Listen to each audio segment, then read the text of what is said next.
اعوذ باللہ من الشیطان الرجیم بسم اللہ الرحمن الرحیم اللہم وفقنا لما تحب وترضى واجعل عاقبت امورنا خیرا ولا تکلنا الى انفسنا طرفت عین ابدا رب ادخلنی مدخل صدق واخرجنی مخرج صدق واجعل لی من لدنک سلطانا نصیرا۔ ماہ مبارک رمضان حلول ماہ پربرکت و رحمت تمام عباد خدا، تمام مسلمین مومنین کو تبریک و تہنیت عرض ہے۔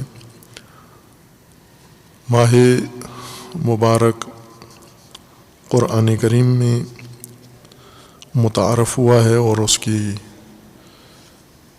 وجہ معرفت اور اہمیت اللہ تعالیٰ نے نزول قرآن کو قرار دیا ہے۔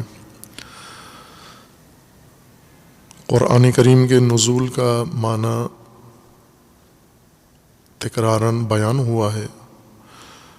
نزول قرآن سے مراد مکان جسمانی بلند سطح سے جسمانی نیچے کی سطح پر آنا نہیں ہے، جیسے ہم عموماً اردو میں یا اس سے قریب زبانوں میں ترجمہ کرتے ہیں اترنا، جیسے بارش اترتی ہے یا جیسے درخت سے پھل اترتا ہے یا جیسے چھت سے فرش پہ کوئی انسان اترتا ہے یا کسی بلندی سے پستی کی طرف کوئی جسمانی حرکت ہوتی ہے۔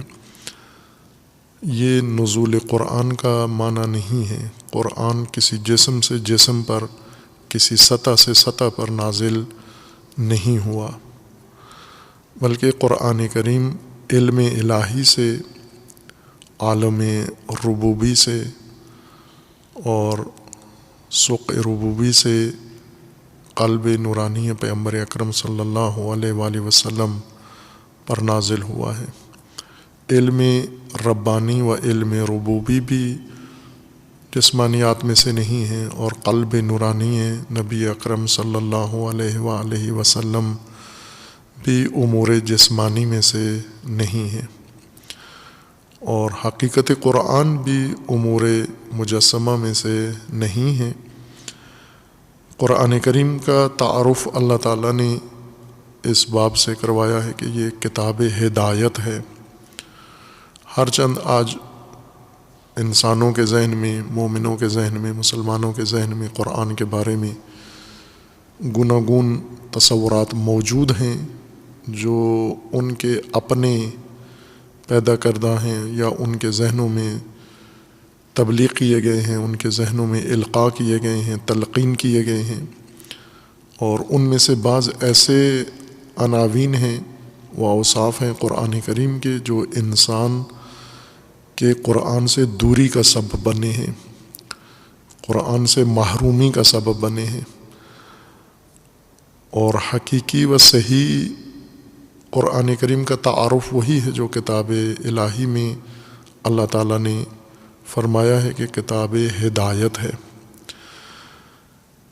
ہدایت سے مراد یہ ہے کہ انسان کی رشد، انسان کی نمو کے لیے، انسان کے مقصود خلقت تک پہنچنے کے لیے، انسان کی تکمیل کے لیے، تکامل کے لیے، اس کی جسمانی زندگی کے لیے، اس کی معنوی زندگی کے لیے، اس کی انفرادی زندگی کے لیے اور اس کی اجتماعی زندگی کے لیے تکامل کا ایک منشور ہے،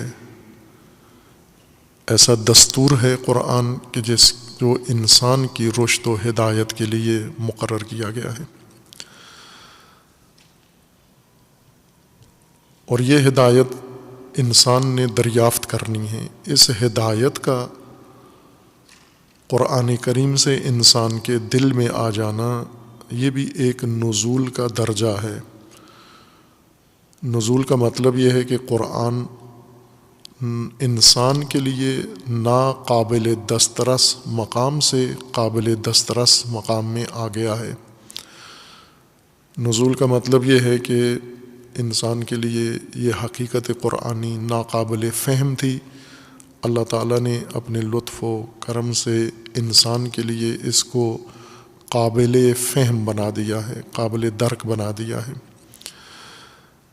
نزول کا مطلب یہ ہے کہ قرآن کریم جو علم الہی میں ہے اور تھا، وہ حقیقت، وہ ہدایت جو علم الہی میں تھی، علم الہی سے علم انسان تک آ گئی ہے، اسی کو نزول کہا ہے۔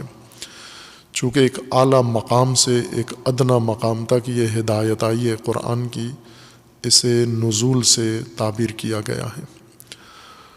اس نزول میں حق تعالیٰ نے یہ ہدایت انسان کے لیے مقرر فرمائی ہے اور انسان نے اس کو دریافت کرنا ہے۔ رسول اللہ صلی اللہ علیہ وآلہ وسلم کی ذات مبارک پر یہ قرآن نازل ہوا، اور پھر حضور کے ذریعے سے یہ عام انسانوں کے لیے بھی قابل فہم بنا دیا گیا اور ان کی دسترس میں قرار دیا گیا ہے۔ ہر نسل کے لیے قرآن کا نزول ہے، ہر زمانے کے لیے قرآن کا نزول ہے، ہر موقع کے لیے قرآن کا خاص نزول ہے، ایک مستمر نزول ہے قرآن کا۔ وہ انسان جو ابھی تک قرآن سے آشنا ہی نہیں ہوا، اس کے لیے قرآن نازل نہیں ہوا۔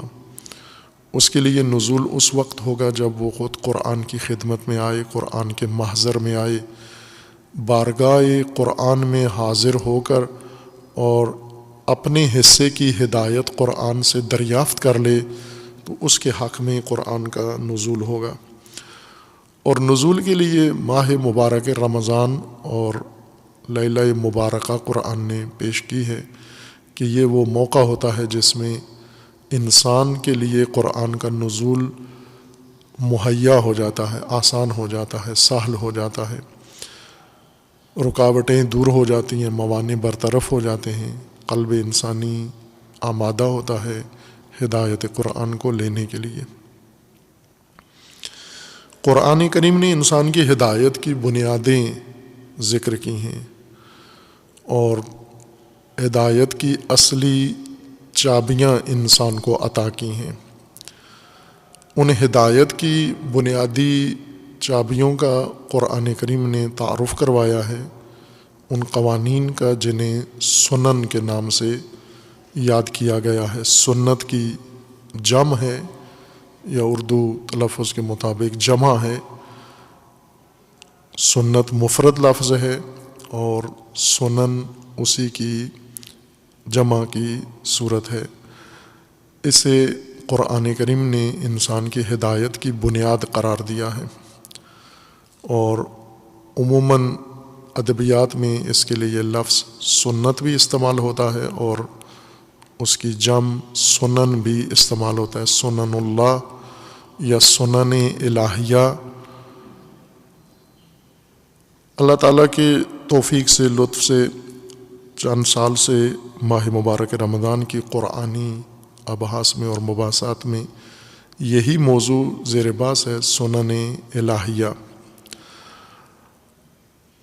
اور اس کے مختلف مصادیق قرآن کریم میں جو اللہ تعالیٰ نے بطور سنت اللہ ذکر کیے ہیں، ان کی طالب علمانہ تفسیر و تشریح پیش کی گئی ہے۔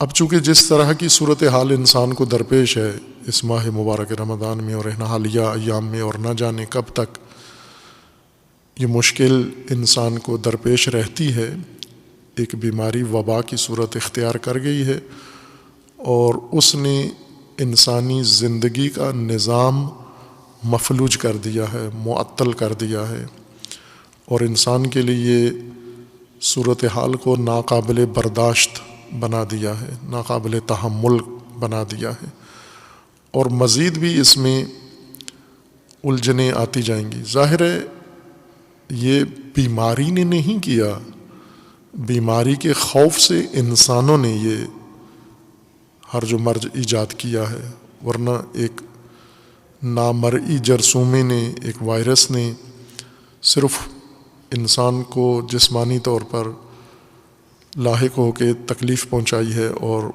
اس کے لیے موت کا ایک سبب بنا ہے، اور اس موت کے خوف نے انسانوں کو مجبور کر دیا ہے، یا اس موت کے خوف سے انسانوں نے اپنا نظام حیات درہم برہم کر دیا ہے، معطل کر دیا ہے، اور ایک چھوٹے خطرے سے بچنے کے لیے جو کچھ انہوں نے رائے حل نکالا ہے وہ انسانی زندگی کو بڑے خطرے میں ڈال رہا ہے، اور اس سے زیادہ مہلک خطرات کے حوالے کر رہا ہے۔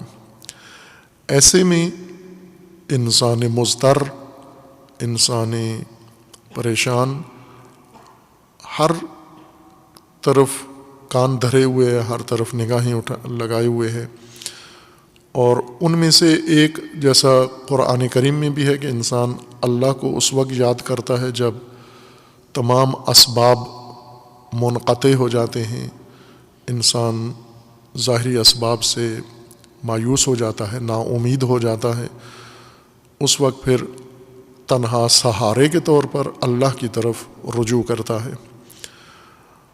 لیکن اللہ کی طرف کیسے رجوع کرے؟ ایک اس کا مرسوم طریقہ ہے کہ دعا کرتا ہے، گڑ گڑاتا ہے، آرزو کرتا ہے، اللہ سے مانگتا ہے، راہ حل مانگتا ہے، اور کثرت سے یہ منظر دیکھنے میں آتا ہے کہ اس مضطر و پریشان حال انسان کی فریادیں، اس کی پریشانیاں، اس کے دعائیں و التجائیں بے ثمر نظر آتی ہیں، کہ گویا سنی نہیں جا رہی ہیں، اور اس وقت پھر شبہات دیگر انسان کے ذہن میں پیدا ہونا شروع ہو جاتے ہیں کہ میں تو اللہ کی ذات پر یقین رکھتا ہوں، اللہ کی قدرت پر یقین رکھتا ہوں، اللہ کی ربوبیت پر یقین رکھتا ہوں، الوہیت پر یقین رکھتا ہوں، اور اس وقت میں مصیبت میں ہوں، اور اللہ کا وعدہ بھی ہے اور اللہ کا فرمان بھی ہے کہ مشکلات میں مجھے پکارو، اور میں پکار رہا ہوں، ہم سب پکار رہے ہیں، لیکن اس مشکل سے نجات نہیں مل رہی ہے۔ خوب ایسے میں انسان مختلف تعویلات کرتا ہے، کیونکہ یہ ایک حقیقی صورتحال ہے کہ اس وقت پوری بشریت جس انداز سے بھی اللہ کی ذات کو پکار رہے ہیں، اپنے اپنے انداز سے پکار رہے ہیں۔ شاید کوئی بشر اس وقت اس طرح روئے زمین پر ہو، حتیٰ جو معمول کے دنوں میں اور آسائش کے دنوں میں، آرام کے دنوں میں ملحد اپنے آپ کو کہتا ہے، اور دہریہ وہ بھی مصیبت کے دنوں میں موحد لگتا ہے، اس کی بھی آرزو اور اس کی بھی دعا اللہ کے سامنے پیش ہوتی ہے۔ لیکن دوسری طرف سے ہمیں تجربی طور پر یہ بھی نظر میں آتا ہے کہ یہ دعائیں جو اس وقت پوری بشریت روئے زمین پر تمام انسان اللہ کی بارگاہ میں دعا کر رہے ہیں، رجوع کر رہے ہیں، لیکن وہ دعا استجابت ہوتی ہوئی نظر نہیں آ رہی، مستجاب نہیں ہو رہی۔ خوب ایسے میں پھر شبہات جنم لیتے ہیں۔ کچھ لوگ تعویل کرتے ہیں اس صورتحال کی کہ دعا ہی نامناسب تھی، دعا ہی درست نہیں تھی، دعا مانگنے والا واجد و شرائط نہیں تھا، اور دعا کی شرائط پوری نہیں تھیں، دعا کا قانون یہ ہے۔ کچھ لوگ اس جانب شبہ کا رخ انسان کی طرف، مضطر انسان کی طرف، پریشان حال انسان کی طرف موڑ دیتے ہیں کہ اس نے صحیح طریقے سے، صحیح ادب سے دعا پیش ہی نہیں کی، اللہ کی طرف رجوع کا اس کا انداز صحیح نہیں ہے، یا اس کا دل صاف نہیں ہے، یا اس کی زبان صاف نہیں ہے، چونکہ آلودہ زبان سے اس نے یہ دعا کی ہے، آلودہ دل سے اس نے یہ دعا کی ہے، معصیت و گناہ کار حالت میں یہ دعا کی ہے اس نے۔ کچھ طبقہ ایسا ہے جو اس دعا کی عدم استجابت کا رخ انسان کی طرف موڑ دیتے ہیں، اور کچھ ایسے ہیں جو ان دعاؤں کی عدم استجابت میں انسانی اعمال کو رکاوٹ سمجھتے ہیں، گناہ کرتے ہیں، معصیت کرتے ہیں، خیانت کرتے ہیں، چوری کرتے ہیں، غیبت کرتے ہیں، بے حیائی عریانی کرتے ہیں، فساد کے مرتکب ہوتے ہیں، جھوٹ بولتے ہیں، اس وجہ سے یہ دعائیں قبول نہیں ہو رہی ہیں۔ یعنی دوسرے انسانوں کو اپنی دعا کی استجابت میں رکاوٹ اور موانع سمجھتے ہیں کہ ہم خود تو پاکیزہ ہیں، ہم صاف ستھرے ہیں، ہم ٹھیک ہیں، ہماری دعا سنی جا سکتی ہے، ہماری دعا کے اندر ساری شرائط اور آداب ملحوظ ہیں، ہم پاک دل کے ساتھ یہ دعا مانگ رہے ہیں، لیکن دوسروں کے گناہ، دوسروں کی فسق و فجور کی حالت اور دوسروں کے اعمال میری دعا کی استجابت میں رکاوٹ بنے ہوئے ہیں۔ ایک یہ طبقہ ہے۔ ایک تیسرا طبقہ ہے جو شروع سے اس طرح سے مومنین کی طرح اللہ کی ذات پہ ایمان نہیں رکھتا، کمزور ایمان تھا یا بے ایمان انسان تھا، شروع سے ہی اس کی پرورش، اس کی تربیت، اس کا ماحول، اس کی تعلیم، اس کی ثقافت، اس کا خاندان، اس کا ماضی، اس کی تاریخ، یہ سب بے دینی کی ہیں، خدا سے دوری کی ثقافت میں اس نے جنم لیا ہے اور پرورش پائی ہے۔ وہ پہلے سے ہی اللہ کی ذات پر ایمان نہیں رکھتا ہے۔ اس صورتحال میں کہ جب ایک عمومی دشواری انسان کو دامنگیر ہوئی ہے اور انسانی تمام اسباب اس میں ناکام ہو گئے ہیں اور اللہ کی طرف رجوع آخری چارہ جوئی کے طور پر کیا گیا ہے، اور وہ بھی ان چند مہینوں کے اثرات بتاتے ہیں کہ وہ دعا بھی نہیں سنی جا رہی، تو وہ اس سے یہ نتیجہ لیتے ہیں کہ اللہ کی ذات کے بارے میں شکوک شبہات ڈالنا شروع کر دیتے ہیں۔ حتیٰ بلکہ جو مومنین ہیں، جو اللہ کی ذات پہ بھروسہ رکھتے ہیں، وہ بھی اس دعا کی عدم استجابت کا عامل اللہ کی ذات کو قرار دیتے ہیں اور طرح طرح کے افکار پیش کرتے ہیں۔ پہلے یہ انسان کو سہولت تھی کہ ہر ذہن کے، ہر فکر کے، ہر کھوپڑی کے افکار اسی میں رہتے تھے، یا اس کے چند میٹر یا چند کلومیٹر کی حد تک اس کے افکار کی رینج ہوتی تھی، اس کی حدود ہوتی تھیں۔ لیکن اس وقت جو ذرائع ابلاغ میں وسعت آئی ہے اور ہر انسان تک اپنی بات پہنچانے کا ایک ذریعہ میسر آیا ہے سماجی رابطوں کے ذریعے سے اور جدید ٹیکنالوجی اور فناوری کے نتیجے میں، تو یہ افکار یہ وبا کی طرح ہی، جس طرح وائرس پھیل گیا، پوری زمین پہ پھیل گیا ہے ایک عجیب صورتحال کے ساتھ، اسی طرح یہ افکار اس وائرس سے بھی زیادہ تیزی سے پھیلتے ہیں۔ وائرس نے ابھی کم افراد کو متاثر کیا ہے، افکار زیادہ جمعیت کو متاثر کر رہے ہیں، چونکہ ہر ایک تک پہنچ رہے ہیں۔ جو کرونا وبا سے ابھی تک متاثر نہیں ہوا، وہ دین کے متعلق، اللہ کے متعلق، انسان کے متعلق شبہات سے متاثر ضرور ہو گیا ہے، اور اس کے دل کے اندر تردید اور شک و شبہات پیدا ہونا شروع ہو گئیں۔ بلکہ جو مومنین ہیں، چونکہ اضطرار کے دنوں میں، خوف کے دنوں میں انسان معمول کی حالت سے ہٹ جاتا ہے، تعبدی حالت اس کی کمزور ہو جاتی ہے اور اضطراری حالت انسان کی غلبہ پا لیتی ہے۔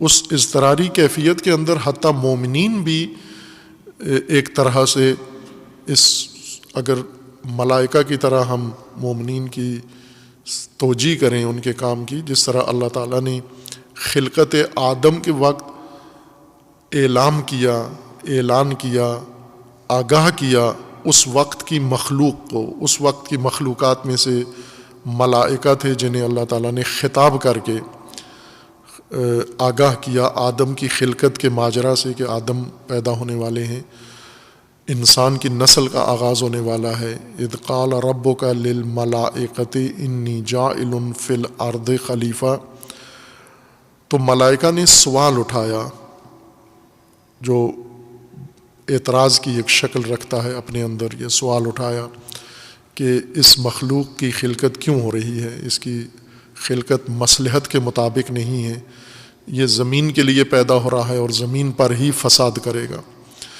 دوسری مخلوق جو ملائکہ کے علاوہ اس وقت موجود تھی وہ جن تھے، اجنہ انسان سے پہلے سے موجود تھے زمین کے اوپر اور اس عالم میں، اور انہی کا ایک فرد ابلیس جو اپنی ریاضت و عبادت کی بنا پر اس ملکوتی درجے پر فائز ہو گیا تھا، صف ملائکہ میں اس نے اپنے آپ کو پہنچا لیا تھا، اس نے باقاعدہ انکار کر دیا اس اعلام اور اعلان کے بعد۔ اب ہم یوں دیکھیں کہ اس وقت بھی صورتحال ایسے ہے کہ ایک طرف ابلیس کا انداز ہے انکار ہر چیز کا موجودہ صورتحال میں، اور دوسرا ملائکہ کا انداز ہے۔ ملائکہ اعتراض نما سوال ذہن میں رکھتے ہیں، اور اجنہ یا ابلیس انکار ذہن میں رکھتے ہیں، انکار کی حالت ہے ان کی۔ خب ہم آج انسانوں کو دیکھیں تو یہ دو رویے اس موجودہ صورتحال میں ان سے مشہود ہیں۔ یعنی ہر انسان خواہ وہ عالم ہو یا غیر عالم ہو، اس کے ذہن میں اس کی نفسیات میں یہ بات، یہ سوال یا یہ اعتراض یا سوالیہ نشان موجود ہے کہ اگر کسی سے یہ وبا کنٹرول نہیں ہو رہی تو اللہ کی ذات تو ہے۔ ڈاکٹر عاجز ہیں، سائنس عاجز ہے، لیبارٹریاں عاجز ہیں، انسانی سسٹم عاجز ہیں، لیکن اللہ کی ذات تو عاجز نہیں ہے۔ وہ قدیر متعال ہے، وہ قدیر مطلق ہے، اور اسے کوئی چیز عاجز نہیں کر سکتی، وہ کسی کے سامنے بے بس نہیں ہو سکتا۔ تو وہ ذات کیوں کچھ نہیں کر رہی؟ اس اللہ کی طرف سے کیوں کوئی اہتمام نہیں ہو رہا، کوئی اقدام نہیں ہو رہا؟ انسانیت کو بچانے کے لیے کیوں کچھ نہیں ہو رہا؟ خوب یہ سوال، ان سوالوں کا برا نہیں ماننا چاہیے۔ ان سوالوں پہ اگر کسی کے ذہن میں یہ باتیں آتی ہیں تو ہر چند بعض سوالوں کا پس منظر قابل تعریف نہیں ہوتا، کمزوری کی وجہ سے ہیں، ضعف کی وجہ سے ہیں، لا علمی کی وجہ سے ہیں، اور نادانی کی وجہ سے سوالات اٹھتے ہیں، لیکن خود سوال کرنے پر سرزنش نہیں کی جائے۔ جس طرح اللہ تعالیٰ نے ملائکہ کی سرزنش نہیں کی، توبیخ نہیں کی، سزا نہیں دی، ڈانٹ نہیں پلائی ان کو، بلکہ ان کی لا علمی کو علم میں بدل دیا، آگاہی میں بدل دیا، اور ملائکہ کو اطمینان ہوا، اتنا سکون و اطمینان ان کو حاصل ہوا کہ جس کی خلقت پر معترض تھے اسی کو سجدہ کرنے پر تیار ہو گئے، اور کر بھی دیا، اس کے سامنے تسلیم بھی ہو گئے۔ اگر سرزنش کرتے تو چپ ہو جاتے ملائکہ، لیکن سجدہ نہ کرتے، آگاہی سے سجدہ کیا انہوں نے۔ یعنی معاملہ حل ہوا، ماجرا روشن ہوا ان کے لیے، تو اب اعتراض نہ صرف ختم ہوا بلکہ تسلیم، نہ اللہ کے سامنے تسلیم، بلکہ اللہ جو مخلوق پیدا کر رہا ہے، بنانے والا ہے، اس مخلوق کے سامنے تسلیم ہو گئے، اور اسے بے حیثیت خلیفۃ اللہ زمین پر تسلیم کر لیا اور سجدہ کیا اس کا۔ خوب یہ صورتحال ہر دور میں ہے، یہ ماجرا اللہ تعالیٰ کے افعال و اعمال اور اللہ تعالیٰ کا بنایا ہوا نظام انسان کے لیے ہمیشہ اس کے اوپر سوالات ہیں، اور یہ سوالات اگر حل ہو جائیں تو انسان ایک ملکوتی رویہ اپناتا ہے، وہ کیا ہے کہ اللہ کے اس بنائے ہوئے نظام کے سامنے تسلیم ہو جاتا ہے۔ لیکن اگر یہ حل نہ ہو تو شیطان بن جاتا ہے، انکار کر دیتا ہے، جہود پہ اتر آتا ہے، مقابلے پہ اتر آتا ہے، گمراہی پہ اتر آتا ہے، اضلال پہ اتر آتا ہے، دوسروں کو بھی راہ حق سے و دین سے دور کرتا ہے، اللہ سے دور کرتا ہے۔ بس ایسی صورتحال میں کہ جب انسان، پوری بشریت اس کیفیت میں مبتلا ہے، لازمی ہے کہ ہم رجوع کریں کتاب ہدایت کی طرف، منشور ہدایت کی طرف، اور اس کا راہ حل قرآن کریم سے دریافت کریں۔ ایک راہ حل وہ عاملوں والا ہے کہ یہ آیتیں پڑھیں، یہ اتنی دفعہ تکرار کریں، ان کو ورد بنا کر، ذکر بنا کر، ذکر سے مراد نہ قرآنی اصطلاح، ذکر اردو کی اصطلاح یا ہندی اصطلاح میں ذکر ورد کو کہتے ہیں۔ ورد یعنی وہ جملے جو تکرار کیے جاتے ہیں، وہ الفاظ جو زبان سے عدد کے، خاص عدد کے ساتھ دہرائے جاتے ہیں، پھر ان کی تاثیر انسان لیتا ہے۔ ایک رجوع قرآن کی طرف یہ ہے کہ آپ قرآن پڑھیں، یعنی ورد کریں، اتنی دفعہ آیت الکرسی پڑھیں، اتنی دفعہ فلاں آیا پڑھیں، امن یجیب المضطر اتنی دفعہ پڑھیں۔ یہ قرآن کے دستور کو ورد بنا کر تکرار کریں تاکہ مشکل حل ہو جائے۔ ایک یہ ہے کہ قرآن کی تلاوت کریں، کثرت سے پڑھیں قرآن کو، اور اس تلاوت کے نتیجے میں پاداش کے طور پر یہ مشکل آپ کی برطرف ہو سکتی ہے۔ لیکن یہ اعمال اگر ان کو ہم تبرکاً و تیمناً و تقدساً ان کو کہیں کہ یہ ٹھیک اعمال ہیں، کریں بے شک، اس کو قرآن کی آیات و الفاظ کو ورد کی صورت میں خاص عدد کے حد میں تکرار کریں، کثرت سے کریں یا تلاوت کریں، وہ اپنی جگہ اجر بھی ہے، اس کا ثواب بھی ہے، اس کی ترغیب بھی ہے۔ لیکن یہ توقع کم رکھیں کہ اس سے ہمیں وبا سے نجات مل جائے گی یا وبا جیسی صورتحال جو انسان کو درپیش ہے، لیکن اس کی بابت وبا کا جتنا خوف ہے اتنا دوسرے عوامل کا، خطرات کا خوف ہمارے اندر پیدا نہیں ہوا، ورنہ وبا سے زیادہ پرخطر چیزیں انسانیت کو درپیش ہیں، اسی نسل کو درپیش ہیں۔ یہی نسل جو آج زمین پہ زندہ ہے، یہ موجودہ دابۃ الارض، یہ دابین فی الارض، یعنی یہی جاندار جو زمین پہ اس وقت بنام انسان ہیں و بنام غیر انسان جو جاندار ہیں، ان کو کرونا وائرس سے، کووڈ-19 سے زیادہ پرخطر چیزیں لاحق ہیں، لیکن ان کا خوف دلوں میں نہیں بٹھایا اس انسان نے، ان خطرات کو سنجیدہ نہیں لیا، ان خطرات کے لیے درجہ خوف اتنا بڑا نہیں ہوا، جبکہ وہ اس سے کہیں زیادہ خطرناک ہے۔ اس کی بابت خوف کا جو درجہ ہے وہ بڑھا کے پیش کیا گیا ہے، اس وجہ سے لرزاں ہے انسان۔ اب رائے حل قرآن میں ہے یا نہیں ہے، صرف اس مشکل کا رائے حل نہیں بلکہ انسان کی ہر مشکل کا رائے حل ہے قرآن کریم کے اندر۔ اسی صورت میں قرآن ہدایت ہو سکتا ہے۔ اگر مشکلات کا رائے حل نہ ہو اور دعوی ہدایت ہو تو وہ آپس میں مطابقت نہیں رکھتے۔ جو مشکل انسان کو پیش آئے گی اس کا رائے حل انسان کی ہدایت کے منشور میں رکھا گیا ہے۔ کسی بھی نسل کو، چونکہ قرآن پہلی کتابوں کی طرح نہیں ہے، سابقہ آسمانی کتابیں ایک محدود وقت کے لیے خاص نسلوں کے لیے آتی تھیں، اور انہی نسلوں کی مشکلات کا حل انہی نسلوں کے لیے وہ منشور کی حیثیت رکھتی تھیں۔ قرآن کریم قیامت تک آنے والی تمام نسل انسانی و نسل بشری کے لیے منشور ہے، پس اس کے لیے ہر نسل کی مشکلات کا رائے حل اس کے اندر ہونا ضروری ہے۔ اس کے منشور دستور اور ہدایت ہونے کے تقاضے کے مطابق اس کے اندر ضروری ہے یہ رائے حل انسانی مشکلات کا۔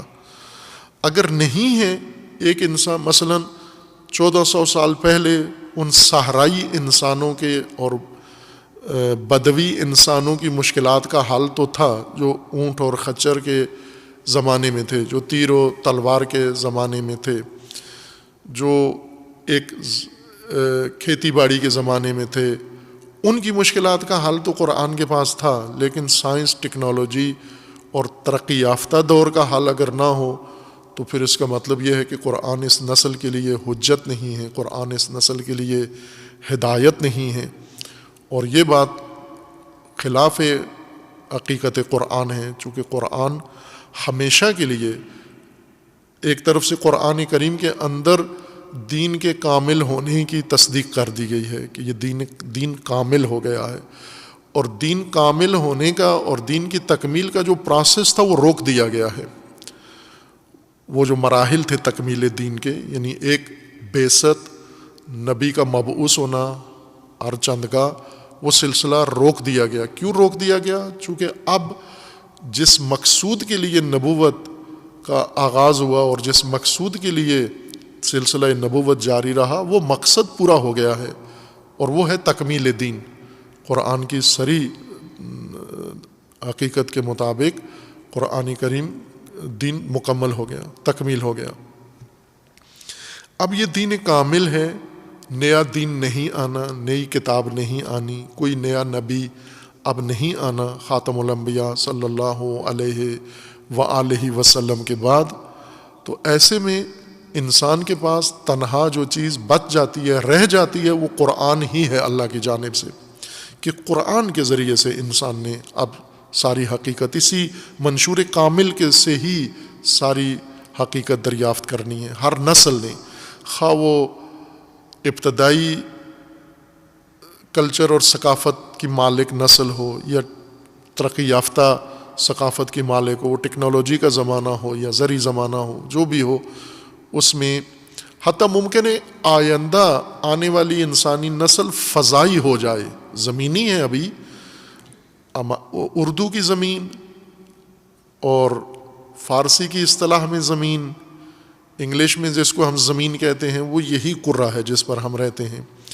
قرآن جس کو زمین کہتا ہے، قرآن کی زمین بہت وسیع ہے، قرآن کی زمین کا دائرہ وسیع ہے، عرض بلکہ اراضین یہ بہت وسعت کے ساتھ ہے اس کی حدود۔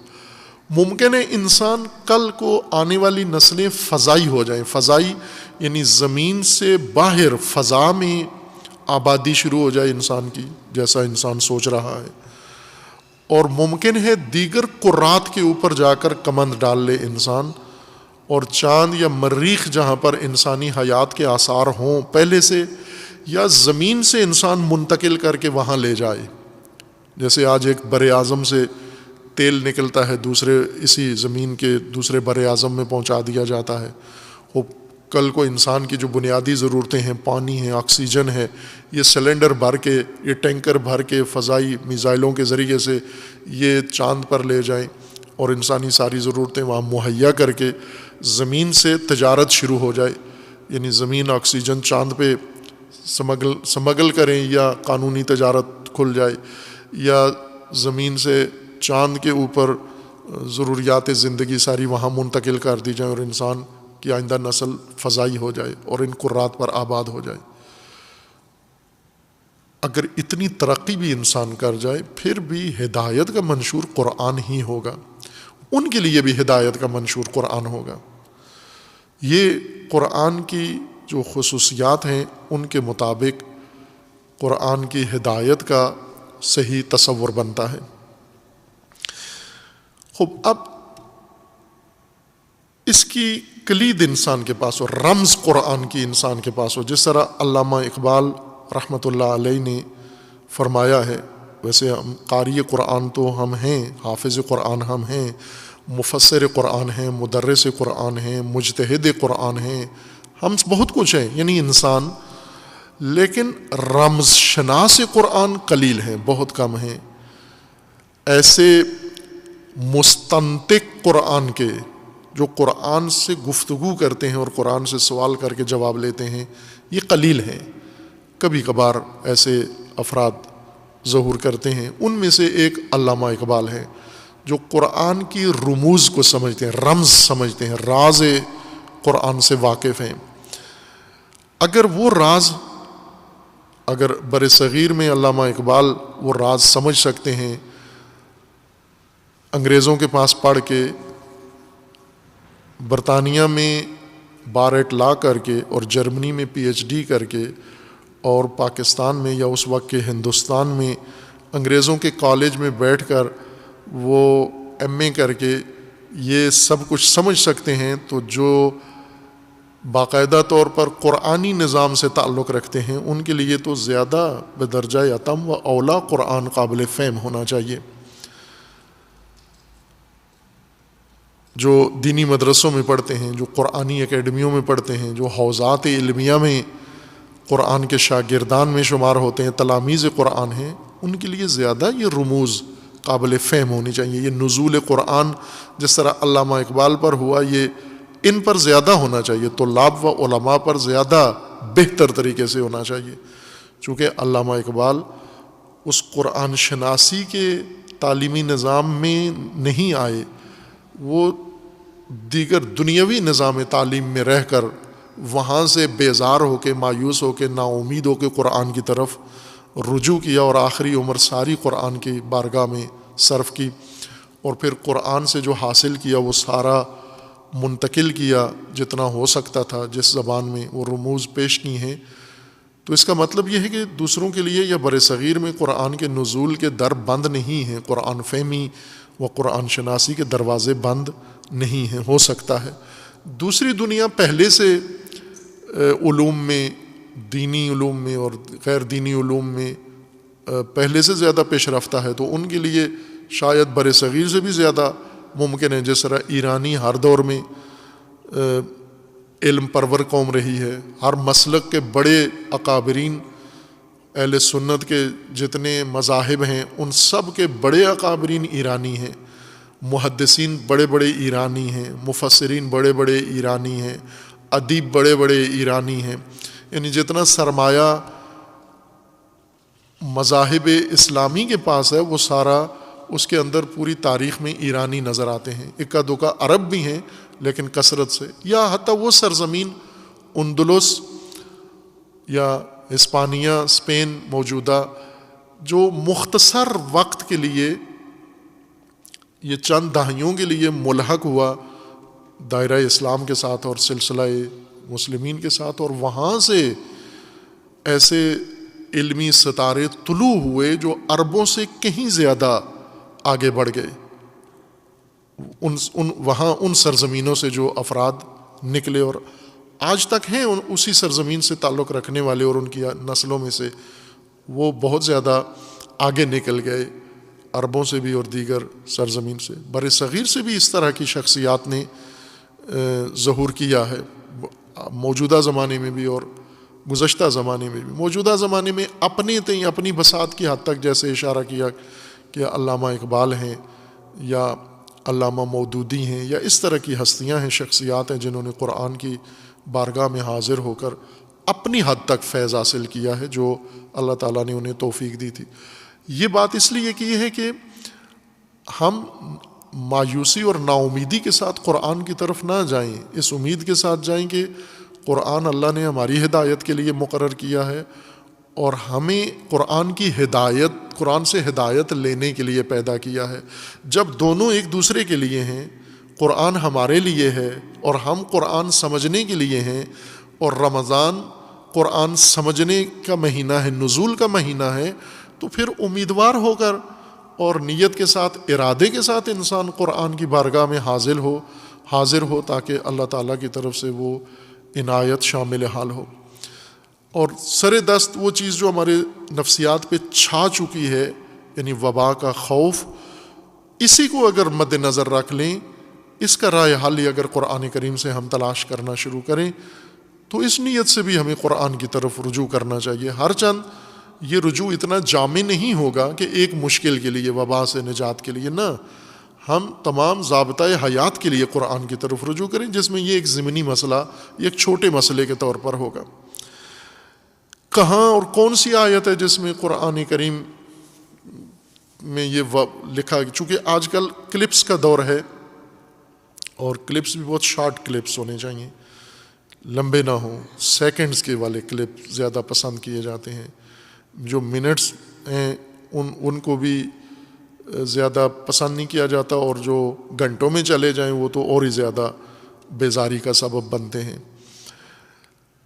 لیکن یہ ہم ذہن میں رکھ لیں کہ کلپس انٹرٹینمنٹ کی دورانیہ ہیں، ہدایت کا دورانیہ نہیں ہے.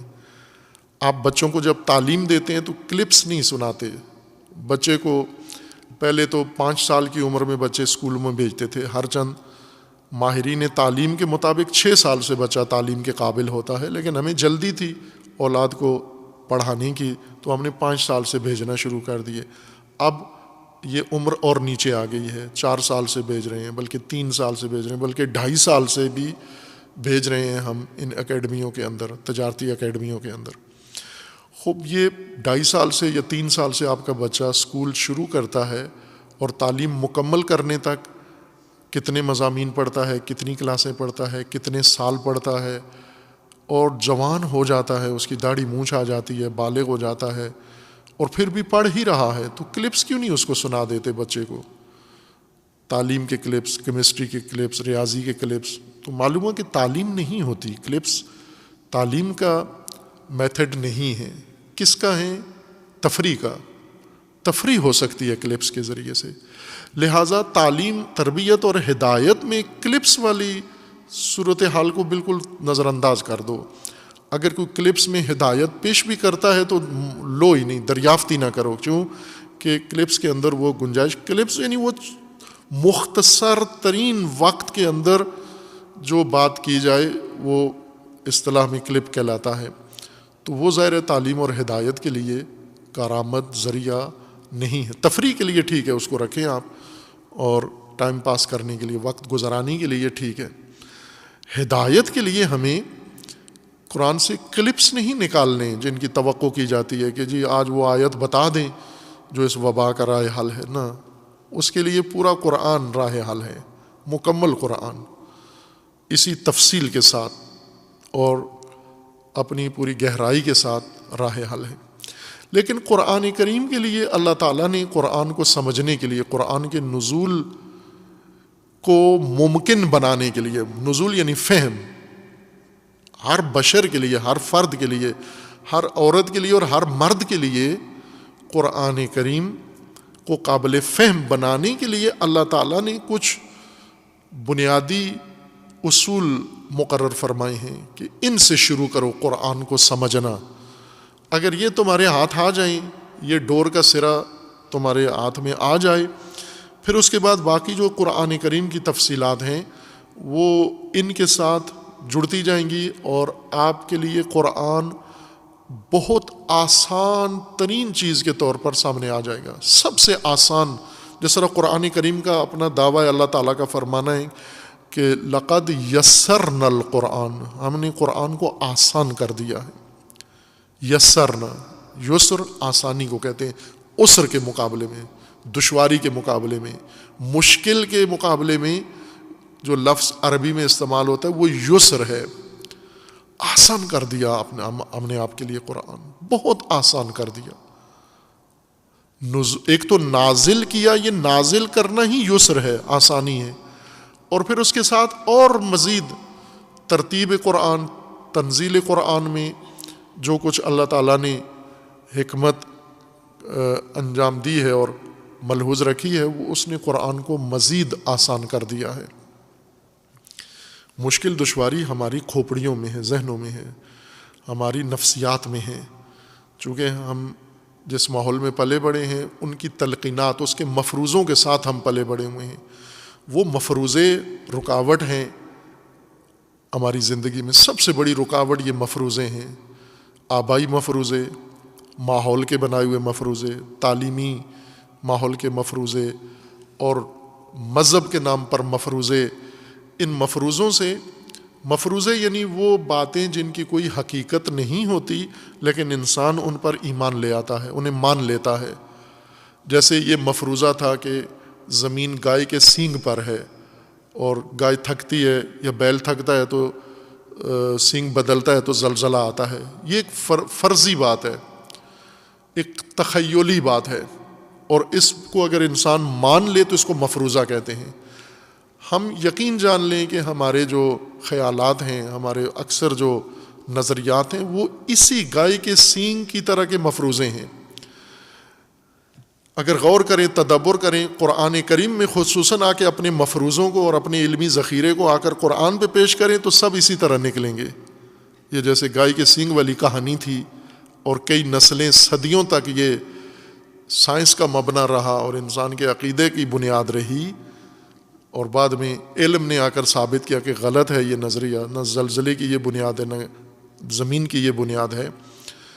اس کو ہم اگر اپنی اس سارے ذخیرے کو، ساری متاع جو ہم نے آباء و اجداد سے لی ہے، گھر سے لی ہے، اپنے معلمین سے لی ہے، ماحول سے لی ہے، مطالعہ سے لی ہے، یہ ساری متاع قرآن پر پیش کریں تو اندر سے یہی، اس کی اندر سے کھوکھلا پن نکلے گا کہ یہ تو سب کچھ، یعنی قرآن نے یہی کہا کہ یہ مفروضے ہیں تمہارے. یہ کیا ہیں؟ خوب یہ تمہارے ظنون ہیں، یہ تمہارے تخمینے ہیں، یہ تمہارے اندازے ہیں جو تم نے، تلک امانیکم، یہ تمہارے تخمینے اور اندازے ہیں سارے. اور اپنے تخمینے اور اندازے اگر ہم تلک امانیکم، قرآن نے فرمایا یہ جو کچھ ذہن بنایا ہوا ہے یہ سب تمہاری اپنی بنائی ہوئی من گھڑت چیزیں ہیں جن کی کوئی حقیقت اور کہیں ان کا ثبوت نہیں ہے. قرآن پر پیش کرو تو پتہ چلے گا یہ تو سارے اندازے اور تخمینے تھے. زندگی کے بارے میں، حقیقت کے بارے میں، جنت کے بارے میں، جہنم کے بارے میں، مشکلات کے بارے میں، راہ حل کے بارے میں، وباؤں کے بارے میں، معالجات کے بارے میں، دنیا و آخرت کے بارے میں تخمینے لگا کر، اندازے لگا کر، اور پھر ان تخمین و اندازوں کو کبھی مذہب بنا لیا، کبھی دین بنا لیا، کبھی سائنس بنا لیا، کبھی ان کو ثقافت بنا لیا، کبھی ان کو تہذیب بنا لیا اور رسم و رواج بنا لیا، اور اسی پر نظام زندگی قائم کر دیا مفروضوں اور تخمینوں کے اوپر. یہ بنیاد ناپائیدار ہے، یہ انسان کے لیے ناکافی بلکہ گمراہ کنندہ ہے اور انسان کے لیے مہلک ہے یہ چیز. قرآن کریم میں وہ اصول، وہ ضوابط یا وہ چابیاں جو قرآن کریم نے انسان کی زندگی کے نظام کے لیے مقرر فرمائی ہیں، جن کے سمجھنے سے انسان ہر مشکل کا حل نکال سکتا ہے، ان کو قرآن کریم نے سنت کہا ہے. اللہ کی سنتیں، سنت اللہ، سنن اللہ. بہت ساری آیات ہیں قرآن کریم میں جن کے اندر ان کا ذکر آیا ہے. ان میں ایک آیت جو جامع حیثیت رکھتی ہے باعث سنت کے لحاظ سے، وہ سورہ مبارکہ فاطر میں ہے. سورہ فاطر 35واں سورہ ہے قرآن کریم میں، اور اس کے اندر اللہ تعالیٰ کا فرمانا ہے، آخری جو آیات ہیں اس کی، آیا 41 سے، اس کے اندر حق تعالیٰ کا فرمانا ہے، اعوذ باللہ من الشیطان الرجیم، ان اللہ یمسک السماوات والارض ان تزولا ولئن زالتا ان امسکہما من احد من بعدہ انہ کان حلیما غفورا. وَأَقْسَمُوا بِاللَّهِ جَهْدَ أَيْمَانِهِمْ لَإِنْ جَاءَهُمْ نَذِيرٌ لَيَكُونُنَّ أَحْدَى مِنْ إِحْدَى الْأُمَمِ فَلَمَّا جَاءَهُمْ نَذِيرٌ مَا زَادَهُمْ إِلَّا نُفُورًا اسْتِكْبَارًا فِي الْأَرْضِ وَمَكْرَ السَّيِّئِ وَلَا يَحِيقُ الْمَكْرُ السَّيِّئُ الا بأہلہ فہل ینظرون الا سنت الاولین فلن تجد لسنت اللہ تبدیلا ولن تجد لسنت اللہ تحویلا. اولم یسیروا فی الارض فینظروا کیف کان عاقبۃ الذین من قبلہم وکانوا اشد منہم قوۃ وما کان اللہ لیعجزہ من شیء فی السماوات ولا فی الارض انہ کان علیما قدیرا. ولو یؤاخذ اللہ الناس بما کسبوا ما ترک علی ظہرها من دابۃ ولکن یؤخرہم الی اجل مسمی فاذا جاء اجلہم فان اللہ کان بعبادہ بصیرا. یہ آیات ہیں آیا 41 سے لے کر آیا 45 تک سورہ فاطر کی آخری آیات، آخری پیراگراف ان چند آیات کا. اس کا معنی یہ ہے کہ ان اللہ یمسک السماوات والارض ان تزولا، اللہ تعالیٰ نے زمین اور آسمان کو روکا ہوا ہے، امساک کیا ہوا، روکا ہوا ہے، ٹھہرایا ہوا ہے. اللہ نے کس سے روکا ہوا ہے؟ کس چیز سے؟ ان تزولا، اس سے روکا ہوا ہے کہ یہ ہٹ نہ جائیں اپنی جگہ سے جہاں اللہ نے ان کو رکھا ہوا ہے، اور جہاں آپ کو نظر آتے ہیں زمین و آسمان، یہ اللہ نے ان کو یہاں پر روکا ہوا ہے تاکہ اپنی جگہ سے ہٹ نہ جائیں. یہ امساک اللہ کی جانب سے ہے. ان امسکہما من احد من بعد، اللہ کے علاوہ کوئی بھی نہیں ہے جو زمین و آسمان کو روک سکے، ٹھہرا سکے اور اس کو زائل ہونے سے بچا سکے، اس اپنے مقام سے کھسکنے سے اور لڑکنے سے ان کو روک سکے. اللہ کے علاوہ کوئی اور نہیں ہے. انہ کان حلیما غفورا، اور یہ دو اللہ کے اسماء حسنیٰ ہیں. حلیم، اللہ کی ذات حلیم ہے، اور غفور. یہ بات پہلے بھی عرض کی ہے کہ آیات کریمہ کے اختتام پر یا اثنا میں جن اسماء حسنہ کا ذکر آتا ہے وہ کافیے کے طور پر نہیں ہوتا. اکثر مفسرین و مترجمین ان کے جب ترجمے یا تفسیریں دیکھیں تو وہ اسماء کا ترجمہ یا تفسیر اس طرح سے کرتے ہیں کہ چونکہ پہلی آیت میں وزن یہ تھا، آیت کا اختتام کا جملہ یہ تھا، اس قافیے پہ آیت ختم ہو رہی تھی، تو ذیل کی آیت میں بھی اسی وزن کا اور اسی انداز کا ایک اسم تکرار ہوا ہے تاکہ آیات میں اندر یہ تناسب رہے. نہ ان اسماء کا آنا، جیسے اسم حلیم اور اسم غفور اللہ تعالیٰ کا اس آیت کے اختتام پر آیا ہے، آیا 41 سورہ فاطر میں، اس کا مطلب یہ ہوتا ہے کہ یہ جو حقیقت جو بیان کی گئی ہے آیت کے اندر، اس مطلب کا ربط ان اسماء سے ہے. یہ اسماء اس مطلب کی رمز ہیں در حقیقت، اور وہ حقیقت ان اسماء سے جڑی ہوئی ہے. جو کچھ اس آیت کے اندر بیان ہوئی ہے اور جس کے اختتام پر یہ اسم آیا ہے، اسم اور آیت کے دیگر مضمون میں اور بات میں آپس میں ایک گہرا رشتہ ہے، تعلق ہے ان کا.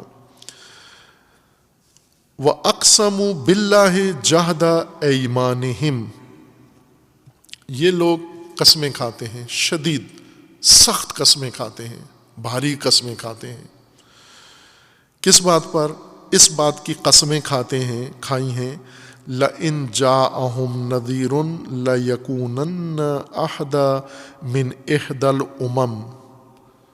مثلا ابھی ہم موجودہ صورتحال میں اس مطلب کا مصداق اپنے موجودہ زمانے میں اور آج کے دن تلاش کریں کہ یہ سب قسمیں کھاتے ہیں، شدید قسمیں، کہ آج کوئی رائے حل اس وبا کا نکل آئے، اس مشکل کا آج کوئی رائے حل نکل آئے. تو سب سے پہلی قوم جو اس رائے حل کو اختیار کرے گی، اپنائے گی، مثلا کہیں بھی دنیا میں کوئی ویکسین تیار ہو جائے، کوئی دوا تیار ہو جائے، کوئی اور رائے حل نکل آئے کہ فلاں ملک کے لیے یا تمام دنیا کے لیے لوگوں کو وبا کے یا موت کے خطرے سے بچانے کے لیے یہ نسخہ ہے، ساری بشریت قسم کھائے بیٹھی ہے. ہم پاکستانی سب اور ہم جیسے دیگر اقوام جہاں بھی ہمارے اڑوس پڑوس میں ہیں، ہندوستان میں ہیں، کشمیر میں ہیں، افغانستان میں ہیں، ایران میں ہیں، چین میں ہیں اور دور دراز علاقوں میں، سب قسم کھائے بیٹھے ہیں کہ بس صرف رائے حل سامنے آنے دیں، کوئی بتائے ہمیں رائے حل کیا ہے. سائنٹسٹ، کوئی سائنسدان بتا دے ہمیں، کوئی اسکالر بتا دے، کوئی ڈاکٹر بتا دے، کوئی طبقہ بتا دے، کوئی عالم، کوئی روحانی، کوئی عامل، کوئی بھی اس کا رائے حل بتا دے. پھر قسم کھا کے، اب جس کی ان کے ہاں اہمیت ہے اس کی قسم اپنی جان کی، قسم اپنی اولاد کی، قسم اپنے آبا کی، قسم اپنی نسلوں کی، قسم اللہ کی، قسم فلاں کی، ہم اسے عملی کریں گے. یہ قسم کھائے بیٹھے ہیں ابھی اس وقت خوف کے عالم میں. اور پھر جب یہ چیز آ جائے گی، یہ رائے حل آ جائے گا، پھر ان کا رویہ کیا ہوگا. وَأَقْسَمُوا بِاللَّهِ جَهْدَ أَيْمَانِهِمْ، انہوں نے قسم کھائی ہوئی تھی، سب نے، اقسموا، سب نے، پوری جمعیت نے قسم کھائی ہوئی تھی کہ ان کو اگر کوئی آ جائے سمجھانے والا، لَإِن جَاءَهُمْ نَذِيرٌ، اگر کوئی ان کو آگاہ کرنے والا، خطرات سے آگاہ کرنے والا. عموماً اردو میں اور فارسی میں نذیر کا مطلب ڈرانے والا ہوتا ہے. ڈر یا خوف انذار کا لازمہ ہے. انذار کا معنی ڈرانا نہیں ہے، انذار کا مطلب نذیر خطرے سے آگاہ کرنا ہے. بشیر و نذیر یہ دو قسم کی آگاہی ہے، دو قسم کی اویئرنیس ہے، بشیر بھی اور نذیر بھی. ابشار و انذار ایک دو طرح کی آگاہی ہے. ایک آگاہی کیا ہے؟ جیسے آپ کو ایک آگاہی کیا دی جاتی ہے، جی فلاں جگہ آپ کی ملازمت کے مواقع موجود ہیں، یہ ایک آگاہی دی ہے انہوں نے، یہ ابشار ہے. اور یہ بتایا جائے آپ کو جی کہ فلاں جگہ آپ کی صحت کو خطرہ ہے، اس علاقے میں جائیں گے آپ کی زندگی کو خطرہ ہے، آپ کی جان کو خطرہ ہے، یہ بھی ایک آگاہی ہے. خطروں کی آگاہی کو عربی زبان میں انذار کہتے ہیں، اور فوائد، نعمتیں اور وسائل، ضرورتوں کے متعلق آگاہی کو ابشار کہتے ہیں۔ جیسے ہم آپ کو کوئی بتائے فلاں جگہ بہت اچھا تعلیمی نظام موجود ہے، یہ ایک آگاہی ہے انہوں نے آپ کو دی ہے، یہ ابشار کے زمرے میں آتا ہے۔ اگر کہا جائے کہ فلاں جگہ آپ کے لیے خطرہ ہے، صحت کو، جان کو، مال کو، خاندان کو، یہ آپ کے لیے انذار ہے۔ یہ جمعیت قسم کھائی بیٹھی تھی کہ کوئی آئے ہمیں خطرے سے آگاہ کرنے والا اور خطرات سے نکالنے والے اسباب اور خطرات سے بچانے والی راہ حل بتانے والا کوئی آئے، ہم قسم کھائے بیٹھے ہیں کہ اس کی بات کو سنیں گے۔ ہم سب سے پہلے، ہر قوم سے زیادہ بڑھ کر ہدایت لینے والے، اطاعت کرنے والے، ماننے والے ہوں گے ہم۔ یہ ہر قوم نے قسم کھا رکھی ہے۔ توجہ فرمائیں پھر آیت پر، وَأَقْسَمُوا بِاللَّهِ جَهْدَ أَيْمَانِهِمْ، انہوں نے قسم کھا رکھی ہے، سخت قسم، پختہ قسم، پکی قسم کھا رکھی ہے، لَإِنْ جَاءَهُمْ نَذِيرٌ، اگر ان کے پاس کوئی آگاہی دینے والا آ جائے خطرات سے، لَيَكُونُنَّ أَهْدَى مِنْ إِحْدَى الْأُمَمِ، ہر دیگر قوم، جمعیت اور ہر دوسری کمیونٹی سے بڑھ کر ہم ہدایت پانے والے ہوں گے، ہم ماننے والے ہوں گے، ہم اطاعت کرنے والے ہوں گے، ہم اس راہ کو عملی کرنے والے ہوں گے۔ یہ قسم کھائی ہوئی ہے انہوں نے۔ فَلَمَّا جَاءَهُمْ نَذِيرٌ، اور پھر خطرات سے آگاہ کرنے والا، خطرات سے بچانے والا، خطرات کا رائے حل بتانے والا آ جاتا ہے اور آ کر انہیں انذار کرتا ہے، خطرے کی آگاہی دیتا ہے۔ پہلے خطرے سے آگاہ کرتا ہے، پھر خطرے سے نجات کی آگاہی ان کو دیتا ہے۔ جب وہ آ جاتا ہے، مَا زَادَهُمْ إِلَّا نُفُورًا، اس کی آگاہی، اس کی تعلیمات، اس کا راستہ ان کے اندر، یہ تو قسم کھائی ہوئی تھی کہ ہم ہدایت لیں گے، اس سے اطاعت کریں گے، اس کی پیروی کریں گے، لیکن جب وہ آ جاتا ہے تو ان کے اندر نہ صرف کہ ہدایت نہیں آتی اور نہ اس کی بات سنتے ہیں، مانتے ہیں، بلکہ اس سے دوری، نفرت، بیزاری ان کے اندر بڑھ جاتی ہے۔ اسی نذیر سے، اسی منذر سے، اسی آگاہی دینے والے سے، آگاہی سے بھی بیزار ہو جاتے ہیں، اس آگاہی دینے والے سے بھی بیزار ہو جاتے ہیں، اور کتنے بیزار ہو جاتے ہیں؟ شدید بیزار ہو جاتے ہیں، اس طرح سے کہ ہر ایک کی بات سنیں گے سوائے اس کے، اس انذار کرنے والے کی نہیں سننی۔ ہر جھوٹے کی بات سن لیں گے، ہر مکذب کی بات سن لیں گے، ہر ورغلانے والے کی بات سن لیں گے، ہر گمراہ کی بات سن لیں گے، ہر شیطان خناس کی بات سن لیں گے، ہر پروپیگنڈا سن لیں گے۔ صرف نہیں سنیں گے تو اسی کی نہیں سنیں گے جس کی پہلے قسم کھائے بیٹھے تھے کہ کوئی آئے تو صحیح ہمیں بتانے والا۔ پاکستان میں، افغانستان میں، ہندوستان میں کوئی آئے تو صحیح بتانے والا۔ مشکل کیا ہے ہماری کہ ہمیں کوئی بتانے والا ہی نہیں آیا۔ اب یہ علامہ اقبال کون تھا؟ یہ بتانے والا ہی تھا نا، یہ انذار کرنے آیا تھا، یہ نذیر آیا تھا آپ کے لیے، یہ وہی آگاہی دینے والا بندہ آیا تھا۔ اس سے بہتر آگاہی کون دے سکتا ہے؟ مجھے اپنی طالب علمانہ زندگی میں، پوری تاریخ میں نظر نہیں آتا اس سطح کا آدمی، ان ہستیوں کے علاوہ جو اللہ تعالیٰ نے مبعوث و منصوب فرمائی ہیں، کہ جو اس سے بڑھ کر آگاہی، انسان ہوتے ہوئے اس سے زیادہ خوبصورت اور بہتر بیداری، ان خطرات کی نشاندہی، ان خطرات سے نکلنے کا راستہ بتائے۔ اب جن کے اندر آیا ان کی بیزاری کا عالم دیکھو، ان کی نفرت کا عالم دیکھو، ان کی دوری کا عالم دیکھو، ہر بہکے ہوئے کی بات سنتے ہیں۔ ابھی مثلا گھنٹوں یہ ٹاک شو سنتے ہیں تو سن رہے ہیں نا، خناسوں کی باتیں سن رہے ہیں۔ وہ کون بیٹھے ہوئے ہیں وہاں پر ٹاک شوز کے اندر؟ کون ہیں؟ عادی ہیں، انذار کرنے والے ہیں، آگاہ لوگ ہیں، ہمدرد لوگ ہیں، دردمند لوگ ہیں،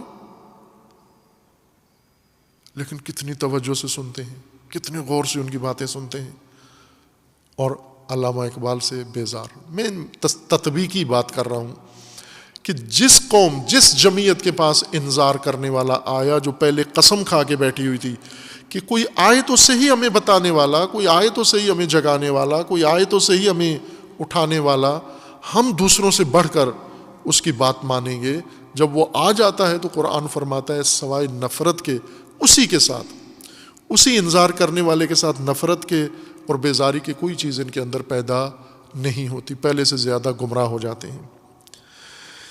کیوں کرتے ہیں یہ کام؟ انذار کرنے والے سے بیزار کیوں ہوتے ہیں، نفرت کیوں کرتے ہیں، نفور کیوں ان کے اندر آتا ہے؟ استکباراً فی الارض۔ دو وجوہات قرآن نے بتائی ہیں، دو وجہ سے ان کے اندر دو خرابیاں ہیں، اس کی وجہ سے یہ کسی انذار کرنے والے، آگاہی دینے والے، باخبر کرنے والے، بیدار کرنے والے، شعور دینے والے کی بات نہیں سنیں گے، دو وجوہات سے۔ ہر معاند آپ اس کا باقاعدہ جائزہ لے سکتے ہیں، قریب جا کے مطالعہ کر لیں اس کا، کہ اس کے اندر دو بیماریاں، چونکہ قرآن کا فرمانا ہے بس اس میں شک نہیں ہے، ہر چند ہمیں علم نہ ہو، بس وہ قرآن اگر کہہ دیتا ہے فلاں کو خارش ہے اور ہم ظاہراً نہیں لگتے کہ اس کو خارش ہے، تو آپ یقین جان لیں کہ اس کو خارش ہے، اس خارش پہ کوئی کور ہے، کوئی پردہ چڑھا ہوا ہے، یا آپ کی آنکھوں کے سامنے کوئی پردہ ہے، ورنہ اس کو ضرور خارش ہے۔ جو قرآن نے فرما دیا تو پھر ہے، یہ خارش ہے اس کے اندر۔ قرآن کریم کا فرمانا ہے کہ دو بیماریاں ان کے اندر ہیں جس وجہ سے یہ منذرین کی بات نہیں سنتے بلکہ ان سے نفرت کرتے ہیں اور بیزار ہوتے ہیں۔ وہ کیا دو بیماریاں ہیں؟ ایک استکباراً فی الارض، استکباریت، برتری طلبی، تکبر، غرور، اپنے آپ کو بڑا بنانا، اپنے آپ کو بڑا سمجھنا، اپنے آپ کو دوسروں سے اجل سمجھنا، اپنے آپ کو اوپر کی سطح پر سمجھنا، یہ پہلی خرابی ہے۔ جیسے شیطان کے اندر تھی، جب اللہ تعالیٰ نے فرمایا میں زمین پر خلیفہ بنا رہا ہوں تو اس نے انکار کر دیا، استکبرا، اس نے کفر کیا، استکباراً کفر کیا، کیونکہ اس نے کہا کہ میں تو بڑا ہوں، یہ کون ہے؟ یہ تو آدم مٹی سے بنا ہوا، مٹی سے پیدا، مٹی کے نطفے سے یا مٹی کے نچوڑ سے بنے ہوئے کو میں تسلیم ہو جاؤں، میں مان لوں اس کو، اس کی کیا حیثیت ہے؟ میں اس سے برتر ہوں، میں اپنے نطفے کے لحاظ سے بھی اس سے بڑا ہوں۔ جیسے ابھی ہے نا، ساری دنیا میں، ہمارے ملک میں بھی ہیں کہ کچھ لوگ، ان کے ذہنوں میں یہ کہ ہمارا نطفہ ہی دوسروں کے نطفے سے برتر ہے، یہ جو بڑھیا ذاتیں اور گھٹیا ذاتیں ہیں، وہ بھی کہاں سے بڑھیا ہو گئے ہو تم وہی گندم کھاتے ہو، یہ بھی وہی گندم کھاتا ہے، تم وہی پانی پیتے ہو، یہ بھی وہی پانی پیتا ہے، تم یہی آکسیجن سونگھتے ہو، وہ بھی یہی آکسیجن سونگھتا ہے، سب کچھ تو وہی ہے، ڈرائنگ ایک ہے، ڈیزائن ایک ہے، انسان ہو، ناک کان اعضاء سب ایک ہیں، تو بڑھیا کیسے ہو گئی؟ کس جگہ خلقت کے مرحلے میں یہ تمہارے اندر بڑھیا جرثومہ ڈال دیا گیا؟ کہتے ہیں نطفے میں، ہم باپ بڑا تھا، دادا بڑا تھا، نسل بڑی تھی، یہیں سے استکباریت آ جاتی ہے۔ شیطان نے یہ کہا کہ میرا تو نطفہ ہی برتر ہے، خلقتہ من طین، اسے تین سے پیدا کیا، وہ خلقتنی من نار، پیدا آپ ہی نے کیا ہے لیکن آپ نے بڑھیا چیز سے پیدا کیا، نار سے، نار کے نطفے سے مجھے بنایا ہے، خاک کے نطفے سے اس کو بنایا ہے، نار کا نطفہ خاک کے نطفے سے افضل ہے، وہ یہ اس کا اجتہاد تھا، اس سے بڑھیا ذات بن گیا وہ۔ ابا واستکبرا، انکار کیا اور برتری، اپنے اندر احساس برتری قائم کیا۔ یہ جو انبیاء کو نہیں مانتے، نذیر جو ان کو خطروں سے آگاہ کرنے آئے اس کی بات پہ کان نہیں دھرتے، ان کے اندر پہلی بیماری ہے استکباریت ہے۔ جو ملائکہ کے مقام پہ پہنچے ہوئے ابلیس کو لگ جائے تو وہ راندہ درگاہ ہو جاتا ہے، وہ گر کے پست گھٹیا ہو جاتا ہے اور حبوط کرتا ہے۔ یہ کسی بھی انسان کو کسی مقام پر بھی لاحق ہو جائے، برتری طلبی، میں بڑی شخصیت ہوں، میں بڑی نسل سے اور اعلیٰ نسل سے تعلق رکھتا ہوں. اور یہ بیماری جو ہر انسان کو، ہر مسلمان کو لاحق ہے. آپ کسی کو چھو کے دیکھیں، جیسے بچھو کے بارے میں نا کہ اس کو بچھو کو، کسی بھی بچھو کو، وہ عورت ہو، وہ مرد ہو، میل ہو، فیمیل ہو، مؤنث مذکر، بچھو میں کوئی فرق نہیں ہے. وہ کالا بچھو ہو، وہ براؤن بچھو ہو، وہ سفید بچھو ہو، وہ پنجاب کا بچھو ہو، وہ سندھ کا بچھو ہو، وہ انڈیا کا ہو، وہ کہیں کا بھی ہو، وہ افریقہ کا ہو، یورپ کا ہو، اگر اس کو آپ چھوئیں گے جواباً کیا ہوگا؟ ڈنگ. بے شک آپ کی زبان اس کو نہیں آتی، آپ سے آشنا نہیں ہے. افریقن بچھو ہے تو ڈنگ کی وجہ سے بچھو ہے. امریکی بچھو ہے تو ڈنگ ہے اس کے اندر. یورپین بچھو ہے تو ڈنگ ہے اس کے اندر. مشرقی بچھو ہے تو ڈنگ ہے اس کے اندر. کسی بھی سرزمین کا ہے ڈنگ ہے اس کے اندر. خوب یہ ڈنگ رنگت کے لحاظ سے نہیں کہ اگر ایک جگہ کالا بچھو ہے، ایک جگہ سفید بچھو ہے، کالے بچھو میں ڈنگ نہیں ہے، سفید میں ڈنگ ہے. نہ، بچھو ہوتا ہی وہ ہے جس میں ڈنگ ہو. اب آپ انسانوں کو ذرا چھو کے دیکھیں، قریب ہو کے دیکھیں. پہلا رد عمل رویے میں، گفتگو میں، بات میں، انداز میں جو پہلی صفت انسان کے اندر سے نکل کے دوسروں کے سامنے آتی ہے وہ استکباریت ہے.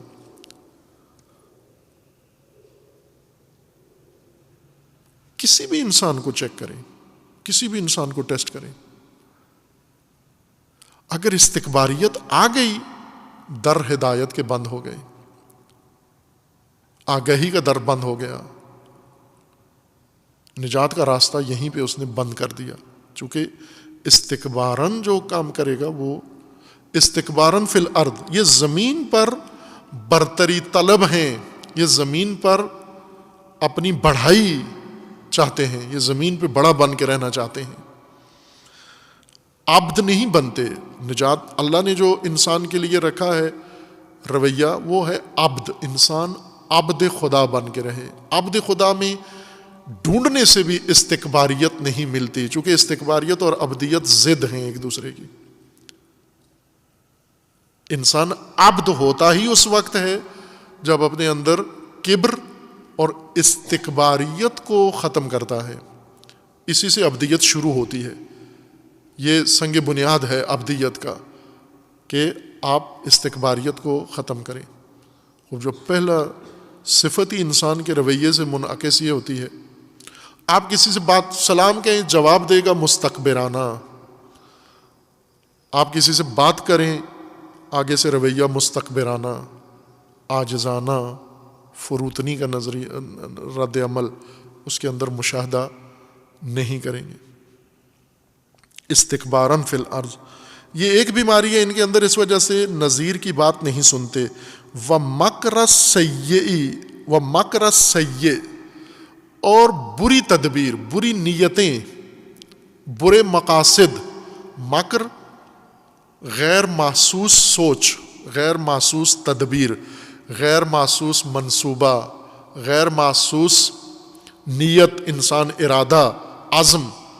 وہ انسان اپنے اندر بہت کچھ رکھتا ہے، ہم ظاہر کچھ اور کرتے ہیں.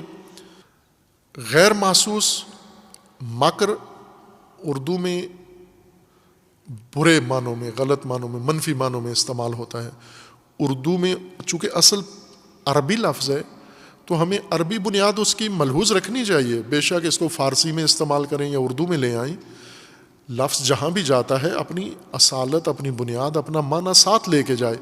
بیچ میں اس کو خالی کر کے معنی اس کا نچوڑ کے اور خالی اس کا چھلکا لے کر نہ آئیں دوسری زبان کے اندر کہ یہ کثرت سے ہوا اور غلط فہمی اس سے پیدا ہوئی ہے. ہر انسان میں مکر ہے. مکر یعنی غیر محسوس جو آپ کے افکار ہیں، وہ افکار نہ جو علمی ہیں وہ مکر نہیں کہلاتے. غیر محسوس جو ارادے ہیں آپ کے، غیر محسوس فیصلے، اقدامات، آپ کرنا کیا چاہتے ہیں.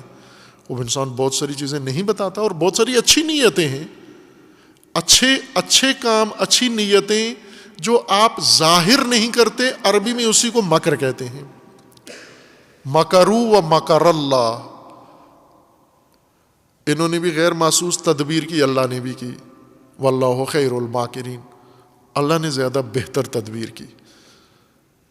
مکر غیر محسوس ارادہ، غیر محسوس یعنی جو ظاہر نہیں کیا، جو آپ نے ظاہر کر دیا دوسروں کو پتہ چل گیا، وہ مکر نہیں رہتا، وہ قول ہو جاتا ہے، وہ اقدام ہو جاتا ہے، وہ انسان کا نظریہ ہو جاتا ہے یا کلام ہو جاتا ہے۔ مکر اسی وقت تک ہے جب تک آپ نے بتایا ہی نہیں کسی کو کہ آپ کرنے کیا جا رہے ہیں۔ تھوڑا بہت اندازہ لوگوں کو کچھ ہوتا ہے، کہتے ہیں یہ کچھ کرنا چاہتا ہے لیکن بتا نہیں رہا، یہی مکر ہے۔ اگر بری چیز ہو تو مکر سیئہ ہے، جس طرح قرآن نے کہا کہ بری نیت، برا ارادہ، برے مقاصد، برا منصوبہ، بری سوچ، بری پلاننگ، جب یہ سامنے آ کر بات کرتے ہیں، خوب شروع اللہ کے نام سے کریں گے، شروع کریں گے آیات سے، روایات سے اور توصیف سے اور عاجزی سے، لیکن مخصوصاً سیاستدان جب آتے ہیں، ٹی وی پہ آئیں یا آپ کے الیکشن کمپین کے جلسے میں آئیں اور آپ جب نیچے بیٹھے ہوتے ہیں، وہ جو کچھ کہہ رہا ہے یہ نہیں کرنا چاہتا، وہ جو چاہتا ہے اس کی نیت میں ہے وہ آپ کو بتا نہیں رہا ہے، یہ اس کا مکر ہے، یہ اس کی خفیہ تدبیر ہے، سوچ ہے۔ یہ خفیہ ارادہ، غیر محسوس ارادہ مکر کہلاتا ہے۔ یہ لوگ جو نذیر، خطروں سے آگاہ کرنے والے، بیدار کرنے والے اور شعور دینے والوں کی باتیں نہیں سنتے بلکہ ان سے نفرت کرتے ہیں، بیزار ہو جاتے ہیں، ان کے اندر دو بیماریاں ہیں، ایک استکباریت اور دوسرا مکاریت۔ یہ مکار ہوتے ہیں۔ کون سے مکار؟ جن کے ارادے بہت برے ہوتے ہیں، جن کے مقاصد بہت برے ہوتے ہیں۔ یہ اگر ظاہر حسن رویہ بھی دکھائیں، ان کے گفتگو میں حسن نظر آتا ہے لیکن ان کی نیت میں سو ہے، سیئہ ہے۔ ان کے پیچھے جو کارفرما مقاصد ہیں، جو نیتیں ہیں، وہ آپ کو معلوم نہیں۔ اس وجہ سے نذیر سے، آگاہ کرنے والے سے بیزار ہیں۔ خوب اب قرآنی اس ضابطے کے مطابق تو انسان کو نتیجہ لے لینا چاہیے۔ وہ نتیجہ کیا ہے کہ ہم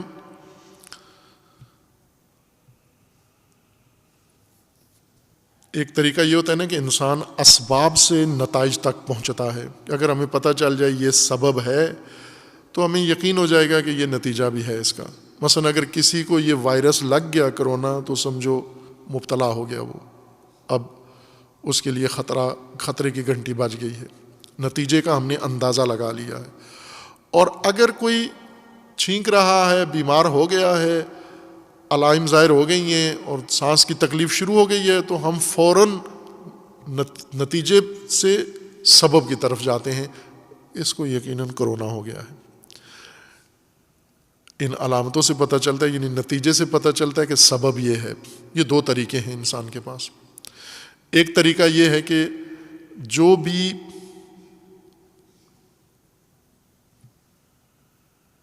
ان بیماریوں میں ہے، اگر آپ نے بیماریاں پہلے تشخیص دے لیں کہ یہ مستکبر انسان ہے اور یہ مکار انسان ہے، بس آپ یقین جان لیں کہ یہ حتماً، یقیناً آگاہ کرنے والوں کا دشمن ہوگا، بیدار گروں کا دشمن ہوگا، یہ انذار کرنے والوں کا دشمن ہوگا۔ یہ قرآن کا فرمان ہے، تلازم ہے قرآن کا، اس کو جھٹلا نہیں سکتے آپ۔ اور اگر آپ دیکھیں کہ نہ بیماریاں نہیں پکڑی ہم نے، ہمیں نہیں معلوم یہ مکار ہے یا نہیں، ہمیں نہیں معلوم کہ یہ بیماری استکبار میں مبتلا ہے یا نہیں، مستکبریت اس کے اندر ہے یا نہیں، یہ ابھی نئی ملاقات ہوئی ہے، پہلا دن ہے، گفتگو ہوئی ہے، اسی گفتگو میں ہم نے نام لیا علامہ اقبال کا، اس کے چہرے پہ بل پڑ گئے، ہم نے نام لیا امام خمینی کا، اس کی رنگت تبدیل ہو گئی، اس نے نفرت و بیزاری کا اظہار کیا، بس کافی ہے۔ اب نتیجے سے سبب پتہ چل گیا کہ یہ بیماری ہے اس کے اندر، یہ مکار انسان ہے، یعنی اس کی نیتوں میں کوئی فتور ہے، بری نیت ہے اس کی، اور یہ مستکبر ہے، اس کو بیماری استکباریت ہے۔ اس وجہ سے آگاہ کرنے والے لوگوں کا نام لینے سے اس کے چہرے پہ تبسم نہیں آیا، بیزاری اس کے اندر آئی ہے۔ خوب اب یہ لوگ جو نیت میں مکر رکھتے ہیں بری نیت رکھتے ہیں، برے منصوبے رکھتے ہیں، بری سوچ رکھتے ہیں، اور بظاہر باتیں بڑی اچھی کرتے ہیں لیکن ان کے پیچھے کار فرما ذہنیت ان کی بہت خراب ہے. ان کو اللہ تعالیٰ نے ایک اپنا قانون بتایا ہے کہ مکاریت کا قانون کیا ہے، مکر اور بری نیتیں، ان کا اللہ کی طرف سے بنایا ہوا دستور کیا ہے. دستور یہ ہے وَلَا يَحِيقُ الْمَكْرُ السَّيِّئُ إِلَّا بِأَهْلِهِ. برے منصوبے، بری پلاننگ، غلط سوچ، غلط مقاصد لے کر اگر انسان نکلے اور بظاہر کچھ اور کہے، نیت میں کچھ اور ہو، آخرکار ہوتا کیا ہے؟ قانون کیا ہے مکر کا، مکاری کا قانون یہ ہے کہ یہ مکار اس برے مکر کے اندر خود پھنس جاتا ہے. برے مکر کے لیے اللہ نے قانون بنایا ہوا ہے. برے مکر کا ایک قانون ہے کہ یہ گھیر لیتا ہے. مکر کی خصوصیت یہ ہے کہ یہ گھیر لیتا ہے، اپنی لپیٹ میں لیتا ہے. کس کو لیتا ہے؟ اسی کو لیتا ہے جس نے یہ بری سوچ بنائی تھی. جس کے لیے بنائی تھی اس کو نہیں لپیٹ سکتا. یہ کچھ چیزیں ہوتی ہیں انسان کے پاس، جیسے انسان کے پاس جال ہے، مچھلیاں پکڑنے کا جال ہے، یہ جال پھینکتا ہے مچھلیوں کے اوپر، اور کبھی کبھی پولیس بھی اس طرح کا جال استعمال کرتی ہے کسی فراری کو پکڑنے کے لیے. یہ مچھلیوں والا جال اس کے اوپر، یا اس جیسے بنا ہوا نیٹ کوئی رسیوں کا، یہ اس کے اوپر پھینک کے اس کو پکڑ لیتے ہیں. پہلے زمانوں میں یہ کام زیادہ ہوتا تھا. آج کل چونکہ بندوقوں کا دور ہے تو ڈرتے ہیں جال پھینکنے سے، لیکن یہ کام کرتے تھے. کچھ جال ایسے ہوتے ہیں دوسروں کو پھانسنے کے لیے اور پھنسانے کے لیے. مکر ذہن میں غلط منصوبے اور ناپاک نیتیں، یہ بھی جال ہیں. یہ انسان بناتا دوسروں کے لیے، پھنستا خود ہے. یہ اللہ کا قانون ہے. جو بھی یہ نیٹ بنائے گا، مکر کا جال بنائے گا دوسرے کے لیے، اور جب اس پہ پھینکے گا پھنسے گا خود. یہ جال الٹ ہو جاتا ہے انسان کے اوپر. جیسے کبھی آپ نے آندھی میں، شدید جکڑ میں چھتری کھولی ہوگی آپ نے، بارش بھی ہوتی ہے، شدید بارش، ہوا بھی ہوتی ہے، تو جو ہی آپ چھتری کھولتے ہیں، چھتری اس طرح سے سائیڈوں سے، اطراف سے جھکی ہوتی ہے نیچے اور درمیان سے اوپر ہوتی ہے تاکہ آپ کو بارش سے محفوظ رکھے. لیکن چونکہ ہوا بھی ہے، صرف بارش نہیں ہے، ہوا نیچے سے گھس کے اس کو الٹ کر دیتی ہے، اس کا رخ ہی الٹ دیتی ہے. یہ مکر اس طرح کا جال ہے کہ جو ہی انسان اس کو بنا کے پھینکتا ہے، یہ الٹ ہو کے انسان کے اوپر آ گرتا ہے، اور اپنی ہی بری نیت، اپنے ہی برے منصوبے، اپنے ہی برے ہدف کا شکار ہو جاتا ہے انسان، اپنی برے ارادے کا شکار ہو جاتا ہے. وَلَا يَحِيقُ الْمَكْرُ السَّيِّئُ إِلَّا بِأَهْلِهِ فَهَلْ يَنظُرُونَ إِلَّا سُنَّةَ الْأَوَّلِينَ. اب یہاں کیا دیکھا آپ نے، ہوا کیا اس عمل میں، اس ماجرا میں؟ داستان تو ذہن میں ہے نا. داستان یہ قرآن ذکر کر رہا ہے کہ اللہ، یہ کچھ لوگ ہیں جو قسمیں کھائے ہوئے ہیں کہ اگر ہمیں کوئی سمجھانے والا آئے، بتانے والا آئے، آگاہ کرنے والا آئے، تو ہم قسم کھا کے کہتے ہیں کہ ہم اس سے ہدایت لیں گے اور دوسروں سے بڑھ کر لیں گے. جب وہ آ جاتا ہے تو یہ اس سے بیزار ہو جاتے ہیں، اس سے نفرت کرتے ہیں، دور ہو جاتے ہیں، اس کے مخالف ہو جاتے ہیں. کیوں ہو جاتے ہیں؟ چونکہ ان کے اندر استکباریت ہے، احساس برتری ہے، اور ان کے اندر یہ مکر السیئ ہے، بری نیتیں ہیں ان کی، اس وجہ سے یہ اس کے مخالف ہو جاتے ہیں. اب جو بری نیتیں انہوں نے کی ہوئی ہیں نذیر و منذر کے لیے، وہ ساری ان کے اوپر پلٹتی ہیں، خود اس میں پھنستے ہیں، خود گرفتار ہوتے ہیں.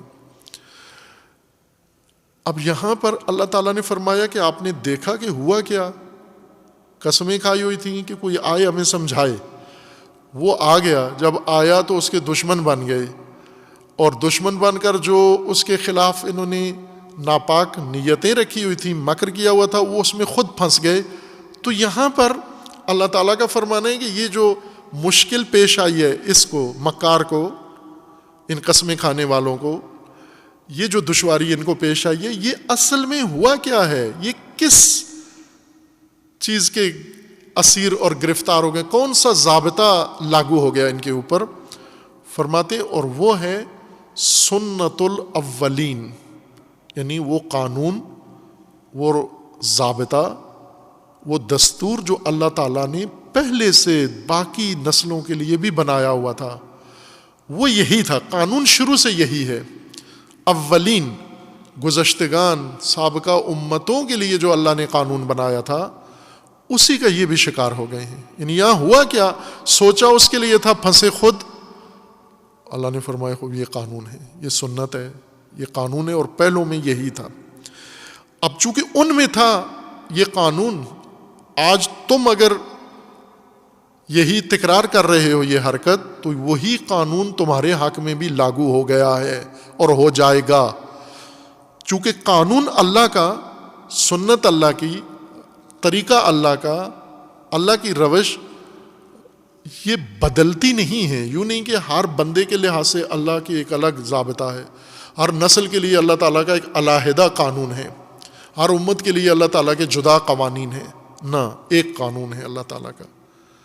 اگر وہ اس مکر کی وجہ سے خود اپنی ہی تدبیروں میں گرفتار ہوئے تو تمہارے ساتھ بھی اور ہر ایک کے ساتھ ایسا ہی ہوگا۔ فَلَن تَجِدَ لِسُنَّتِ اللَّهِ تَبْدِيلًا، آپ اللہ کی سنت میں تبدیلی نہیں پاؤ گے، ہرگز نہیں پاؤ گے۔ یہ نفی کی گئی ہے اور بڑی تاکید کے ساتھ نفی کی گئی ہے، یقین کے ساتھ، کہ ہرگز اور کبھی بھی، لن تجدہ یہ لفظ یہ بتاتا ہے کہ کبھی بھی اور کہیں بھی، نہ ازل میں نہ ابد میں، نہ انسان کی خلقت سے لے کر قیامت تک کہیں بھی نمونے کے طور پر ذرہ برابر آپ اللہ کا یہ قانون بدلتا ہوا نہیں پاؤ گے۔ ایک قانون ہے، وَلَن تَجِدَ لِسُنَّتِ اللَّهِ تَحْوِيلًا، تبدیل بھی نہیں ہوگی، تحویل بھی نہیں ہوگی سنت خدا میں۔ وہ سنت تبدیل بھی تبدیلی ہے، تحویل بھی تبدیلی ہے، لیکن دو قسم کی تبدیلی ہے۔ ایک کہ اللہ تعالیٰ کا قانون ختم ہو کے دوسرا قانون آ جائے، جیسے یہود کے ذہنوں میں تھا کہ اللہ کے دو قانون ہیں، ایک گھٹیا لوگوں کے لیے ہیں اور ایک اعلیٰ برتر نسل کے لیے ہیں۔ یہود اپنے آپ کو برتر نسل سمجھتے ہیں، ان کے لیے اللہ کا علیحدہ قانون ہے، گھٹیا لوگوں کے لیے علیحدہ قانون ہے۔ وہ جہنم ان کے لیے، جنت ہمارے لیے ہے۔ حساب کتاب ان کا ہوگا، ہمارا کوئی حساب کتاب نہیں ہوگا، ہم سب بہشت میں جائیں گے۔ یعنی دو قانون کے قائل تھے، ایک ان کے لیے، ایک ہمارے لیے۔ ایک یہ ہے تبدیلی کہ اللہ تعالیٰ کا یہ قانون ہے کہ یہ قانون خدا کا بدل نہیں جاتا، یعنی ان لوگوں کے لیے علیحدہ قانون، ان لوگوں کے لیے علیحدہ قانون۔ یہ ایک طریقہ ہے تبدیلی کا، اور ایک تبدیلی کا طریقہ یہ ہے کہ ایک قوم کے لیے دوسرا قانون بنا دیا جائے۔ مثلا اس کے لیے یہ قانون تھا، اسی قوم کے لیے دوسرا قانون بنا دیا جائے، یہ ایک طرح کی تبدیلی ہے۔ ہر قوم کے لیے الگ قانون ہو، یہ ایک تبدیلی ہے۔ ایک ہی قوم کے لیے دو قانون ہو جائیں، ایک صورتحال میں ایک قانون، دوسری صورت میں دوسرا قانون، یہ بھی ایک طرح کی تبدیلی ہے۔ یہ نہیں ہوگا، نہ تحویل ہے اللہ کے قانون میں اور نہ تبدیل ہے اللہ کے قانون میں۔ اللہ کا قانون ثابت ہے، لا یتغیر ہے، ولم یتبدل ہے، ولم یتحول ہے اللہ کا قانون۔ اولم یسیروا فی الارض فینظروا کیف کان عاقبۃ الذین من قبلہم، کیا مطالعہ نہیں کرتے سابقہ اقوام میں، غور و فکر نہیں کرتے، تاریخ نہیں پڑھتے، دیکھتے نہیں ہو کہ پچھلے جو آئے تھے ان کے ساتھ کیا ہوا اور کیوں ہوا۔ وَكَانُوا أَشَدَّ مِنْهُمْ قُوَّةً، اور وہ تو بہت طاقتور تھے، جب وہ بہت زیادہ طاقتور تھے ان کے ساتھ جو کچھ ہوا، آج وہی کام تم کر رہے ہو، تو جب اتنے بڑے طاقتور کچھ نہیں کر سکے اس قانون کے سامنے، تو آپ تو ضعیف ہو ان کی نسبت، آپ کیا کر پاؤ گے؟ فَيَنْظُرُوا كَيْفَ كَانَ عَاقِبَةُ الَّذِينَ مِنْ قَبْلِهِمْ وَكَانُوا أَشَدَّ مِنْهُمْ قُوَّةً وَمَا كَانَ اللَّهُ لِيُعْجِزَهُ مِنْ شَيْءٍ فِي السَّمَاوَاتِ وَلَا فِي الْأَرْضِ، اور اللہ کو زمین و آسمان میں کوئی طاقت، کوئی شے عاجز نہیں کر سکتی، بے بس نہیں کر سکتی، بیچارہ اور لاچار نہیں کر سکتی اللہ کو۔ انہ کان علیمن قدیرا، وہ ذات علیم ہے و قدیر ہے۔ خوب پھر آگے ہے کہ اگر اللہ تعالیٰ جو کچھ تم کرتے ہو اس کو فوراً پکڑ کرے تو پھر کوئی جاندار زمین پہ بچتا ہی نہیں، کوئی دابہ نہ ہوتا زمین کے اوپر۔ اور اللہ کے قوانین کے لاگو ہونے کا ایک اپنا نظام ہے، فوری نہیں ہوتا، تدریجاً نازل ہوتا ہے۔ وَلَوْ يُؤَاخِذُ اللَّهُ النَّاسَ بِمَا كَسَبُوا، یعنی جو ہی کام کیا فوراً مکافات بھی ہو جائے، نہ، ایسے نہیں ہوگا۔ مَا تَرَكَ عَلَى ظَهْرِهَا مِن دَابَّةٍ، زمین پہ کوئی ایسا رینگنے والا نہ بچتا۔ وَلَكِنْ يُؤَخِّرُهُمْ إِلَىٰ أَجَلٍ مُّسَمًّى، اللہ تعالیٰ نے اس عمل کے نتیجے کو، اپنے قانون کے نفاذ کو مؤخر کر دیا ہوتا ہے ایک خاص وقت کے لیے۔ فَإِذَا جَاءَ أَجَلُهُمْ فَإِنَّ اللَّهَ كَانَ بِعِبَادِهِ بَصِيرًا، جب وقت آ جاتا ہے تو پھر اللہ اپنے بندوں سے آگاہ ہے، بصیر ہے۔ خوب، یہ وہ آیات ہیں جن کے اندر ہدایت کے منشور میں یہ رہنمائی کر دی گئی ہے کہ آپ جس دنیا میں رہتے ہو، جس کائنات میں رہتے ہو، جس زمین پہ رہتے ہو، یہ قانون، یہ زمین، یہ کائنات اللہ نے بنائی ہے، اور اس کائنات کے نظام کے لیے اللہ نے مستقل اور ثابت قوانین بنائے ہوئے ہیں۔ آپ ایک قانون مند کائنات میں پیدا کیے گئے ہو، ایک قانون مند مملکت میں تمہاری ولادت ہوئی ہے۔ تم جس زمین پہ رہ رہے ہو، جس کائنات میں، جس دنیا میں رہتے ہو، یہ قانون رکھتی ہے اپنا۔ قانون بھی ایسا رکھتی ہے جو بدلتا نہیں ہے، نہ نسلوں کے فرق سے بدلتا ہے، نہ نسلوں کے بدلنے سے قانون نہیں بدلتا، حالات کے بدلنے سے قانون نہیں بدلتا، موسم کے بدلنے سے قانون نہیں بدلتا، کسی صورت میں اس قانون میں تبدیلی نہیں آتی۔ اللہ کا قانون ہے زمین و آسمان کے اندر، زمین و آسمان یعنی پوری کائنات۔ یہ قرآن کریم میں جہاں بھی یہ ترکیب آئے، زمین و آسمان کا ذکر باہم آئے اکٹھا، تو اس سے مراد یہ لغوی ترجمہ نہ کریں گے یہ زمین اور اوپر آسمان، نیلگوں فضا، نہ، اس سے مراد پوری کائنات ہے، یعنی پوری مادی کائنات، یہ جسمانی کائنات، یعنی پورا عالم افلاک، اس کے اندر ساری کہکشانیں اور ساری کیہانیں اور یہ سارا نظام کائنات کا اس کے اندر مد نظر ہوتا ہے۔ زمین و آسمان، کائنات کے لیے اللہ نے قانون رکھا ہوا ہے، اور اس قانون کے مطابق چلنا ہے، یہ قانون تبدیل نہیں ہوگا۔ تم ایک قانون مند ریاست میں ہو۔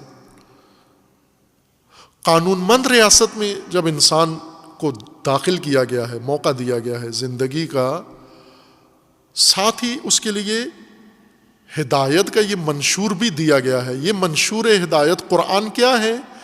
کائنات کے اندر لاگو اللہ کے قوانین کا مسودہ ہے۔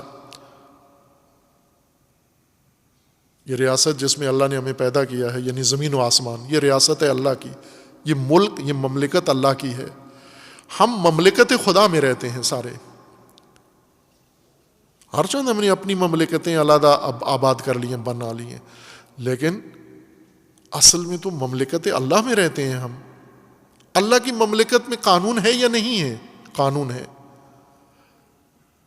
ہر چیز کا قانون ہے، ہر پہلو کا قانون ہے، ہر معاملے کا قانون ہے، اور وہ قانون بھی لا یتبدل ہے، لا یتغیر ہے، اس میں تبدیلی نہیں ہے۔ یوں نہیں کہ پہلے کچھ اور تھا، اب کچھ اور ہے، اور بعد میں کچھ اور ہو جائے گا، یا ہمارے کہنے سے بدل جائے گا، ہماری دعاؤں سے بدل جائے گا، ہماری تجاویز سے بدل جائے گا۔ یہ نقطہ ہدایت کی پہلی الف ہے، یہ ابجد، ہدایت کی ابجد پہلے انسان سیکھے، پھر ہدایت کا تفصیلات میں جائے، جزیات میں جائے۔ ہم دین ابجد سے شروع نہیں کرتے، ہم دین بہت بعد سے کسی اور قصے کہانی سے، ماجرا سے شروع کرتے ہیں۔ ابجد پتہ ہی نہیں ہوتی۔ ابجد دین کی یہ ہے کہ آپ مکین ہو، رہائشی ہو، شہری ہو. کس کے شہری ہو؟ اللہ کی مملکت کے شہری ہو. اس ملک کا، اس مملکت کا سربراہ اللہ ہے. یہ ساری جمعیت اور تم سب اسی کے باسی، اسی کے باشندے ہو تم. خب تمہارے لیے جس مملکت میں اللہ نے رہائش کا اہتمام کیا ہے، رہنے کا، زندگی کا، اس مملکت کے لیے اور تمہارے لیے رہائش کے، معاشرت کے قانون اللہ نے مقرر کیے ہیں. وہ قوانین تمہیں معلوم ہونے چاہیے. اگر ان قوانین سے تم آشنا ہو، اس مملکت میں آسودہ رہو گے، پرسکون رہو گے، پرامن رہو گے، سکھی رہو گے، چین سے رہو گے. ذرا برابر مشکل، دشواری تمہیں پیش نہیں آئے گی. اگر کسی جگہ تمہاری وجہ سے، کسی اور کی وجہ سے مشکل پیش آ گئی ہے، تو چونکہ مملکت قانون رکھتی ہے، مملکت قانون مند ہے. یہ مند کا جو لاحقہ ہے، ہم اردو میں کچھ چیزوں کے ساتھ استعمال کرتے ہیں، کچھ کے ساتھ نہیں کرتے. جن کے ساتھ سنا ہوا ہے وہاں تو ہمیں سمجھ میں آتا ہے، لیکن جہاں نہیں سنا ہوا وہاں اگر استعمال ہو تو اجنبیت سی لگتی ہے، یا شاید معنی ہی ذہن سے غائب ہو جاتا ہے. جیسے ہم کہتے ہیں نا سعادت مند ہیں، جی بڑے سعادت مند ہیں آپ. مند کا لفظ اس کے لیے استعمال کرتے ہیں آپ. یا اور ایسے رائج الفاظ ہیں روزمرہ کے جن کے ساتھ آپ دانش مند ہیں، یہ دانش مند ہیں. یہ فرد دانش مند یعنی دانش والا، جو دانش رکھتا ہے، دانش سے متصف ہے. مند اتصاف بیان کرنے کے لیے، توصیف، صفت بیان کرنے کے لیے آتا ہے لاحقہ. سعادت مند یعنی سعادت والا، دانش مند دانش والا، علم والا. سخاوت مند، یہ انسان سخاوت مند ہے، یعنی وصف سخاوت سے متصف ہے، رکھتا ہے اپنے اندر یہ سخاوت. وہ اس طرح سے مند کا لفظ. اور قانون مند ہونے کا مطلب یعنی یہ مملکت، یہ شہر، یہ نظام، یہ ملک، یہ قانون رکھتا ہے اور قانون سے متصف ہے. قانون اس کا وصف ہے، قانون اس کا لباس ہے، قانون اس کے سراپا کے اندر موجود ہے، دوڑا ہوا ہے. قانون مند. قانون دان اور ہوتا ہے، قانون مند اور ہوتا ہے. مثلا جج قانون دان ہوتا ہے، وکیل قانون دان ہوتا ہے،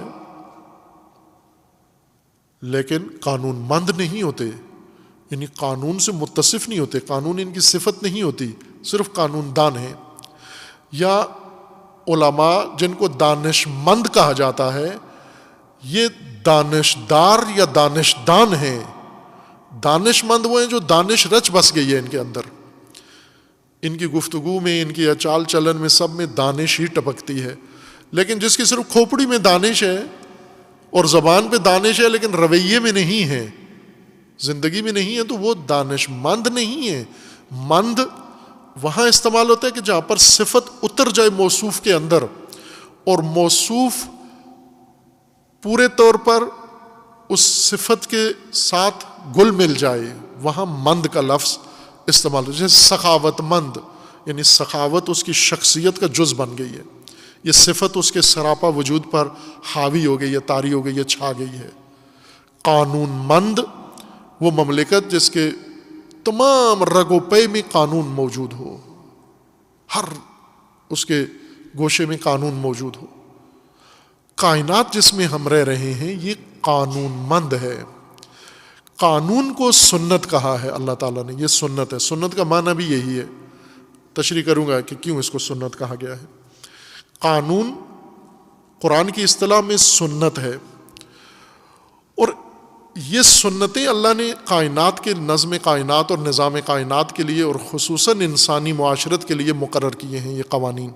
اور ساتھ کہہ دیا کہ لن تجد لسنت اللہ تبدیلا ولن تجد لسنت اللہ تحویلا. تبدیلی بھی نہیں ہے ان میں. بس آپ کو ابجد، ہدایت کی ابجد کے طور پر یہ ذہن میں رکھنا ہے کہ یہ مملکت جس میں ہم رہ رہے ہیں، جس میں آج مشکل پیش آ گئی ہے، اللہ کی مملکت میں یہ مشکل پیش آئی ہے. ہم نے بے شک ہندوؤں سے اپنی مملکت الگ کر لی ہے، لیکن وہ جو ہندوؤں کے قبضے میں ہے اور جو مسلمانوں کے قبضے میں آ گئی ہے، یہ دونوں مقبوضہ اراضی، یہ مملکت اللہ کی ہیں، یہ دونوں اللہ کی مملکت ہے۔ ادھر بھی وہی قانون ہے، ادھر بھی یہی قانون ہے۔ اللہ کا قانون ہندوستان کے لیے علیحدہ، پاکستان کے لیے علیحدہ نہیں ہے۔ ہم نے مملکتیں، جغرافیائی سرحدیں ایجاد کر کے علیحدہ کر لی ہیں، یعنی اللہ کی مملکت کو انسانوں کی مملکت میں تبدیل کر دیا ہے۔ اللہ کی الوہیت کے خاتمے کا اعلان کر کے انسان کی الوہیت کا پرچم لگا دیا ہے۔ انسانوں نے جب مملکت بنانا شروع کی، اللہ کا قانون بھی نظر انداز کر دیا، اللہ کی حاکمیت کا بھی انکار کر دیا، اللہ کی الوہیت کا بھی انکار کر دیا، اور اللہ کی مملکت کو اپنی مملکت بنا لیا۔ یہیں سے خرابی شروع ہو گئی ساری۔ یہ مملکت اللہ کی ہے، اللہ کی مملکت میں اللہ کا قانون ہے، نافذ ہے، اور انسان جو بھی کرے اللہ کا قانون معطل نہیں کر سکتا، اللہ کو بے بس اور عاجز نہیں کر سکتا۔ آپ تسلیم کرو اللہ کا قانون تو بھی لاگو اللہ کا قانون ہے، آپ تسلیم نہ کرو تو بھی لاگو اللہ کا قانون ہے۔ اگر پاکستان میں کوئی ہندوستانی آ جائے تو وہ کہے کہ میں تو پاکستان کے قانون کو نہیں مانتا، لیکن پاکستان کا قانون تو لاگو ہے۔ پاکستانی ہندوستان میں چلا جائے، یہ کہے میں فلاں مملکت سے ہوں، آپ کی مملکت کا نہیں ہوں، لیکن جب ہماری مملکت میں آئے گا تو ہندوستان کا قانون لاگو ہو جاتا ہے وہاں پر۔ اللہ کی مملکت میں اللہ کا قانون لاگو ہے، اور اللہ کا قانون معطل کوئی بھی نہیں کر سکتا، نہ کوئی فوجی حکمران، نہ کوئی جمہوری حکمران، نہ کوئی آمر، نہ کوئی مامور، کوئی بھی اللہ کے قانون کو معطل نہیں کر سکتا، لاگو ہے اور مسلسل لاگو ہے۔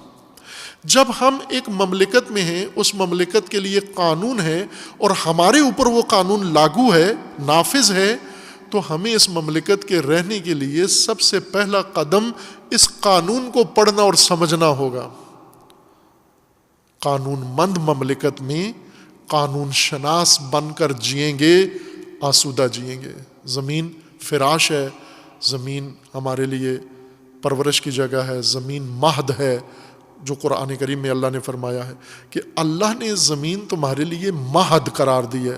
مہد اگنے کی جگہ، اٹھنے کی جگہ، تیاری کی جگہ، جہاں سے کچھ بنا کر ابھارا جاتا ہے، بنا کے کھڑا کیا جاتا ہے، تیار کی جاتی ہے کوئی چیز، یہ مہد ہے۔ زمین مہد ہے۔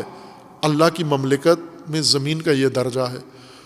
تمہارے لیے زمین پراپرٹی ہے، تمہارے لیے زمین ثروت ہے، تمہارے لیے زمین مقبوضہ ہے، تم نے زمین کا حلیہ بگاڑ دیا ہے، لیکن اللہ کا قانون تو معطل نہیں ہوا، وہ قانون تو لاگو ہے اپنی جگہ پر، اور وہ قانون اسی کی زد میں ہو تم۔ اگر آپ مشکلات کا شکار ہوئے ہیں تو قانون الہی یہی ہے، اللہ کا قانون یہی ہے اس مملکت کے اندر کہ جب اس زمین پر رہنے والے یہ طور طریقے اپنائیں گے، یہ رہن سہن اپنائیں گے، یہ زندگی کا انداز اپنائیں گے، مشکل کا شکار ہو جائیں گے۔ یہ اللہ کا قانون ہے، اٹل قانون ہے، لم یتبدل ولم یتغیر قانون ہے، لا یتبدل ولا یتغیر قانون ہے، لن یتبدل ولن یتغیر قانون ہے اللہ تعالیٰ کا، ازلی و ابدی قانون ہے یہ تو۔ پس ہمیں یہ مشکل کا منبع سمجھ میں آ جاتا ہے کہ اللہ کے قانون سے جب انسان روگردانی کرتا ہے، اس قانون کو نظر انداز کرتا ہے، اور اس اللہ کے قانون میں مملکت میں اپنی مملکت بنا کے جب جیتا ہے تو پھر نظام خراب کر دیتا ہے، اپنی زندگی کے لیے مشکلات کھڑی کر۔ اللہ کی کائنات کو کوئی نقصان نہیں پہنچا سکتا، وہ جو اللہ کے قوانین ہیں انہیں ذرا برابر نہیں توڑ سکتا، کیونکہ اللہ کے قوانین مسلسل نافذ ہیں۔ یہ مشکل جو پیش آئی ہے یہ بھی اللہ ہی کا قانون ہے۔ یہ بس یہاں عقل انسان کی کہتی ہے کہ جب ہم قانون مند مملکت کے اندر ہیں، صاحب قانون ملک کے اندر ہیں، اور اس میں اللہ کے قوانین ہیں، ان قوانین کو سمجھ کر، پڑھ کر، اور پھر اللہ کی مملکت میں زندگی شروع کریں، اس زندگی کا حال دیکھیں، کچھ اور زندگی ہوگی جو اللہ کے قوانین کے ساتھ مطابقت رکھتی ہے۔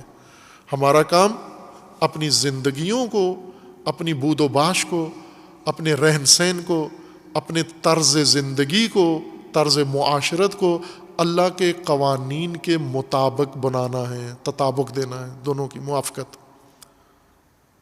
یہ ہمارا بندگی کا فریضہ ہے، یہ عبدیت ہے ہماری، اللہ کے قوانین کے ساتھ اپنی زندگی کو مطابقت دینا۔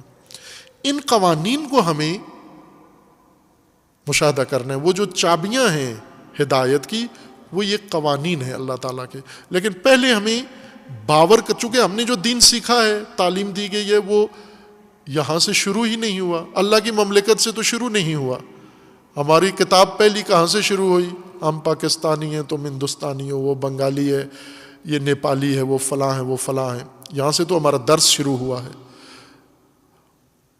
ہماری مملکتوں میں اللہ کی ہمیں ضرورت پڑ جاتی ہے، مملکتیں ہماری ہیں، قانون ہمارے ہیں، زندگیاں ہماری ہیں، ارادے ہمارے ہیں، قوانین سنتیں ہماری ہیں، اور پھنس گئے ہم، مشکل میں چلے گئے۔ جب مشکل میں چلے گئے اب دعا کرو اللہ ہماری مدد کو آئے۔ خوب، اللہ آتا ہے مدد کو، اللہ ناصر ہے، اللہ مددگار ہے، یہ اللہ کے وعدے ہیں سارے، لیکن اس مدد، اس نصرت، اس سارے کام کے قوانین ہیں۔ ان قوانین میں اللہ کی نصرت و مدد تمہارے شامل حال ہے۔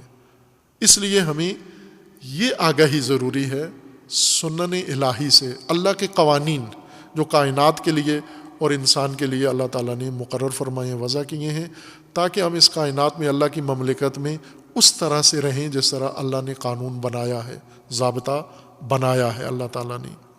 یہ اگر اس ماہ نزول قرآن میں، ماہ فہم قرآن میں، اور ان اوقات میں جس کے دن رات اتنے عظیم ہیں، جن میں انسان کے سانس تسبیح کا درجہ رکھتی ہے اور انسان کی نیند عبادت کا درجہ رکھتی ہے، انسان کے اوپر اتنا لطف و کرم اللہ تعالیٰ نے کیا ہے کہ تنفس، دم اور بعض دم سانس لینا اور نکالنا یہ تسبیح شمار ہوتی ہے۔ اس ماہ میں آسان ہے عزیزان من اللہ کی مملکت میں اللہ کے قوانین کو درک کرنا اور سمجھنا۔ اس بات کو انشاءاللہ ان شبہ مقدس میں اللہ تعالیٰ نے اگر توفیق دی اور جاری رہی تو آگے بڑھائیں گے انشاءاللہ۔ وصلی اللہ علی محمد وآلہ الطیبین الطاہرین۔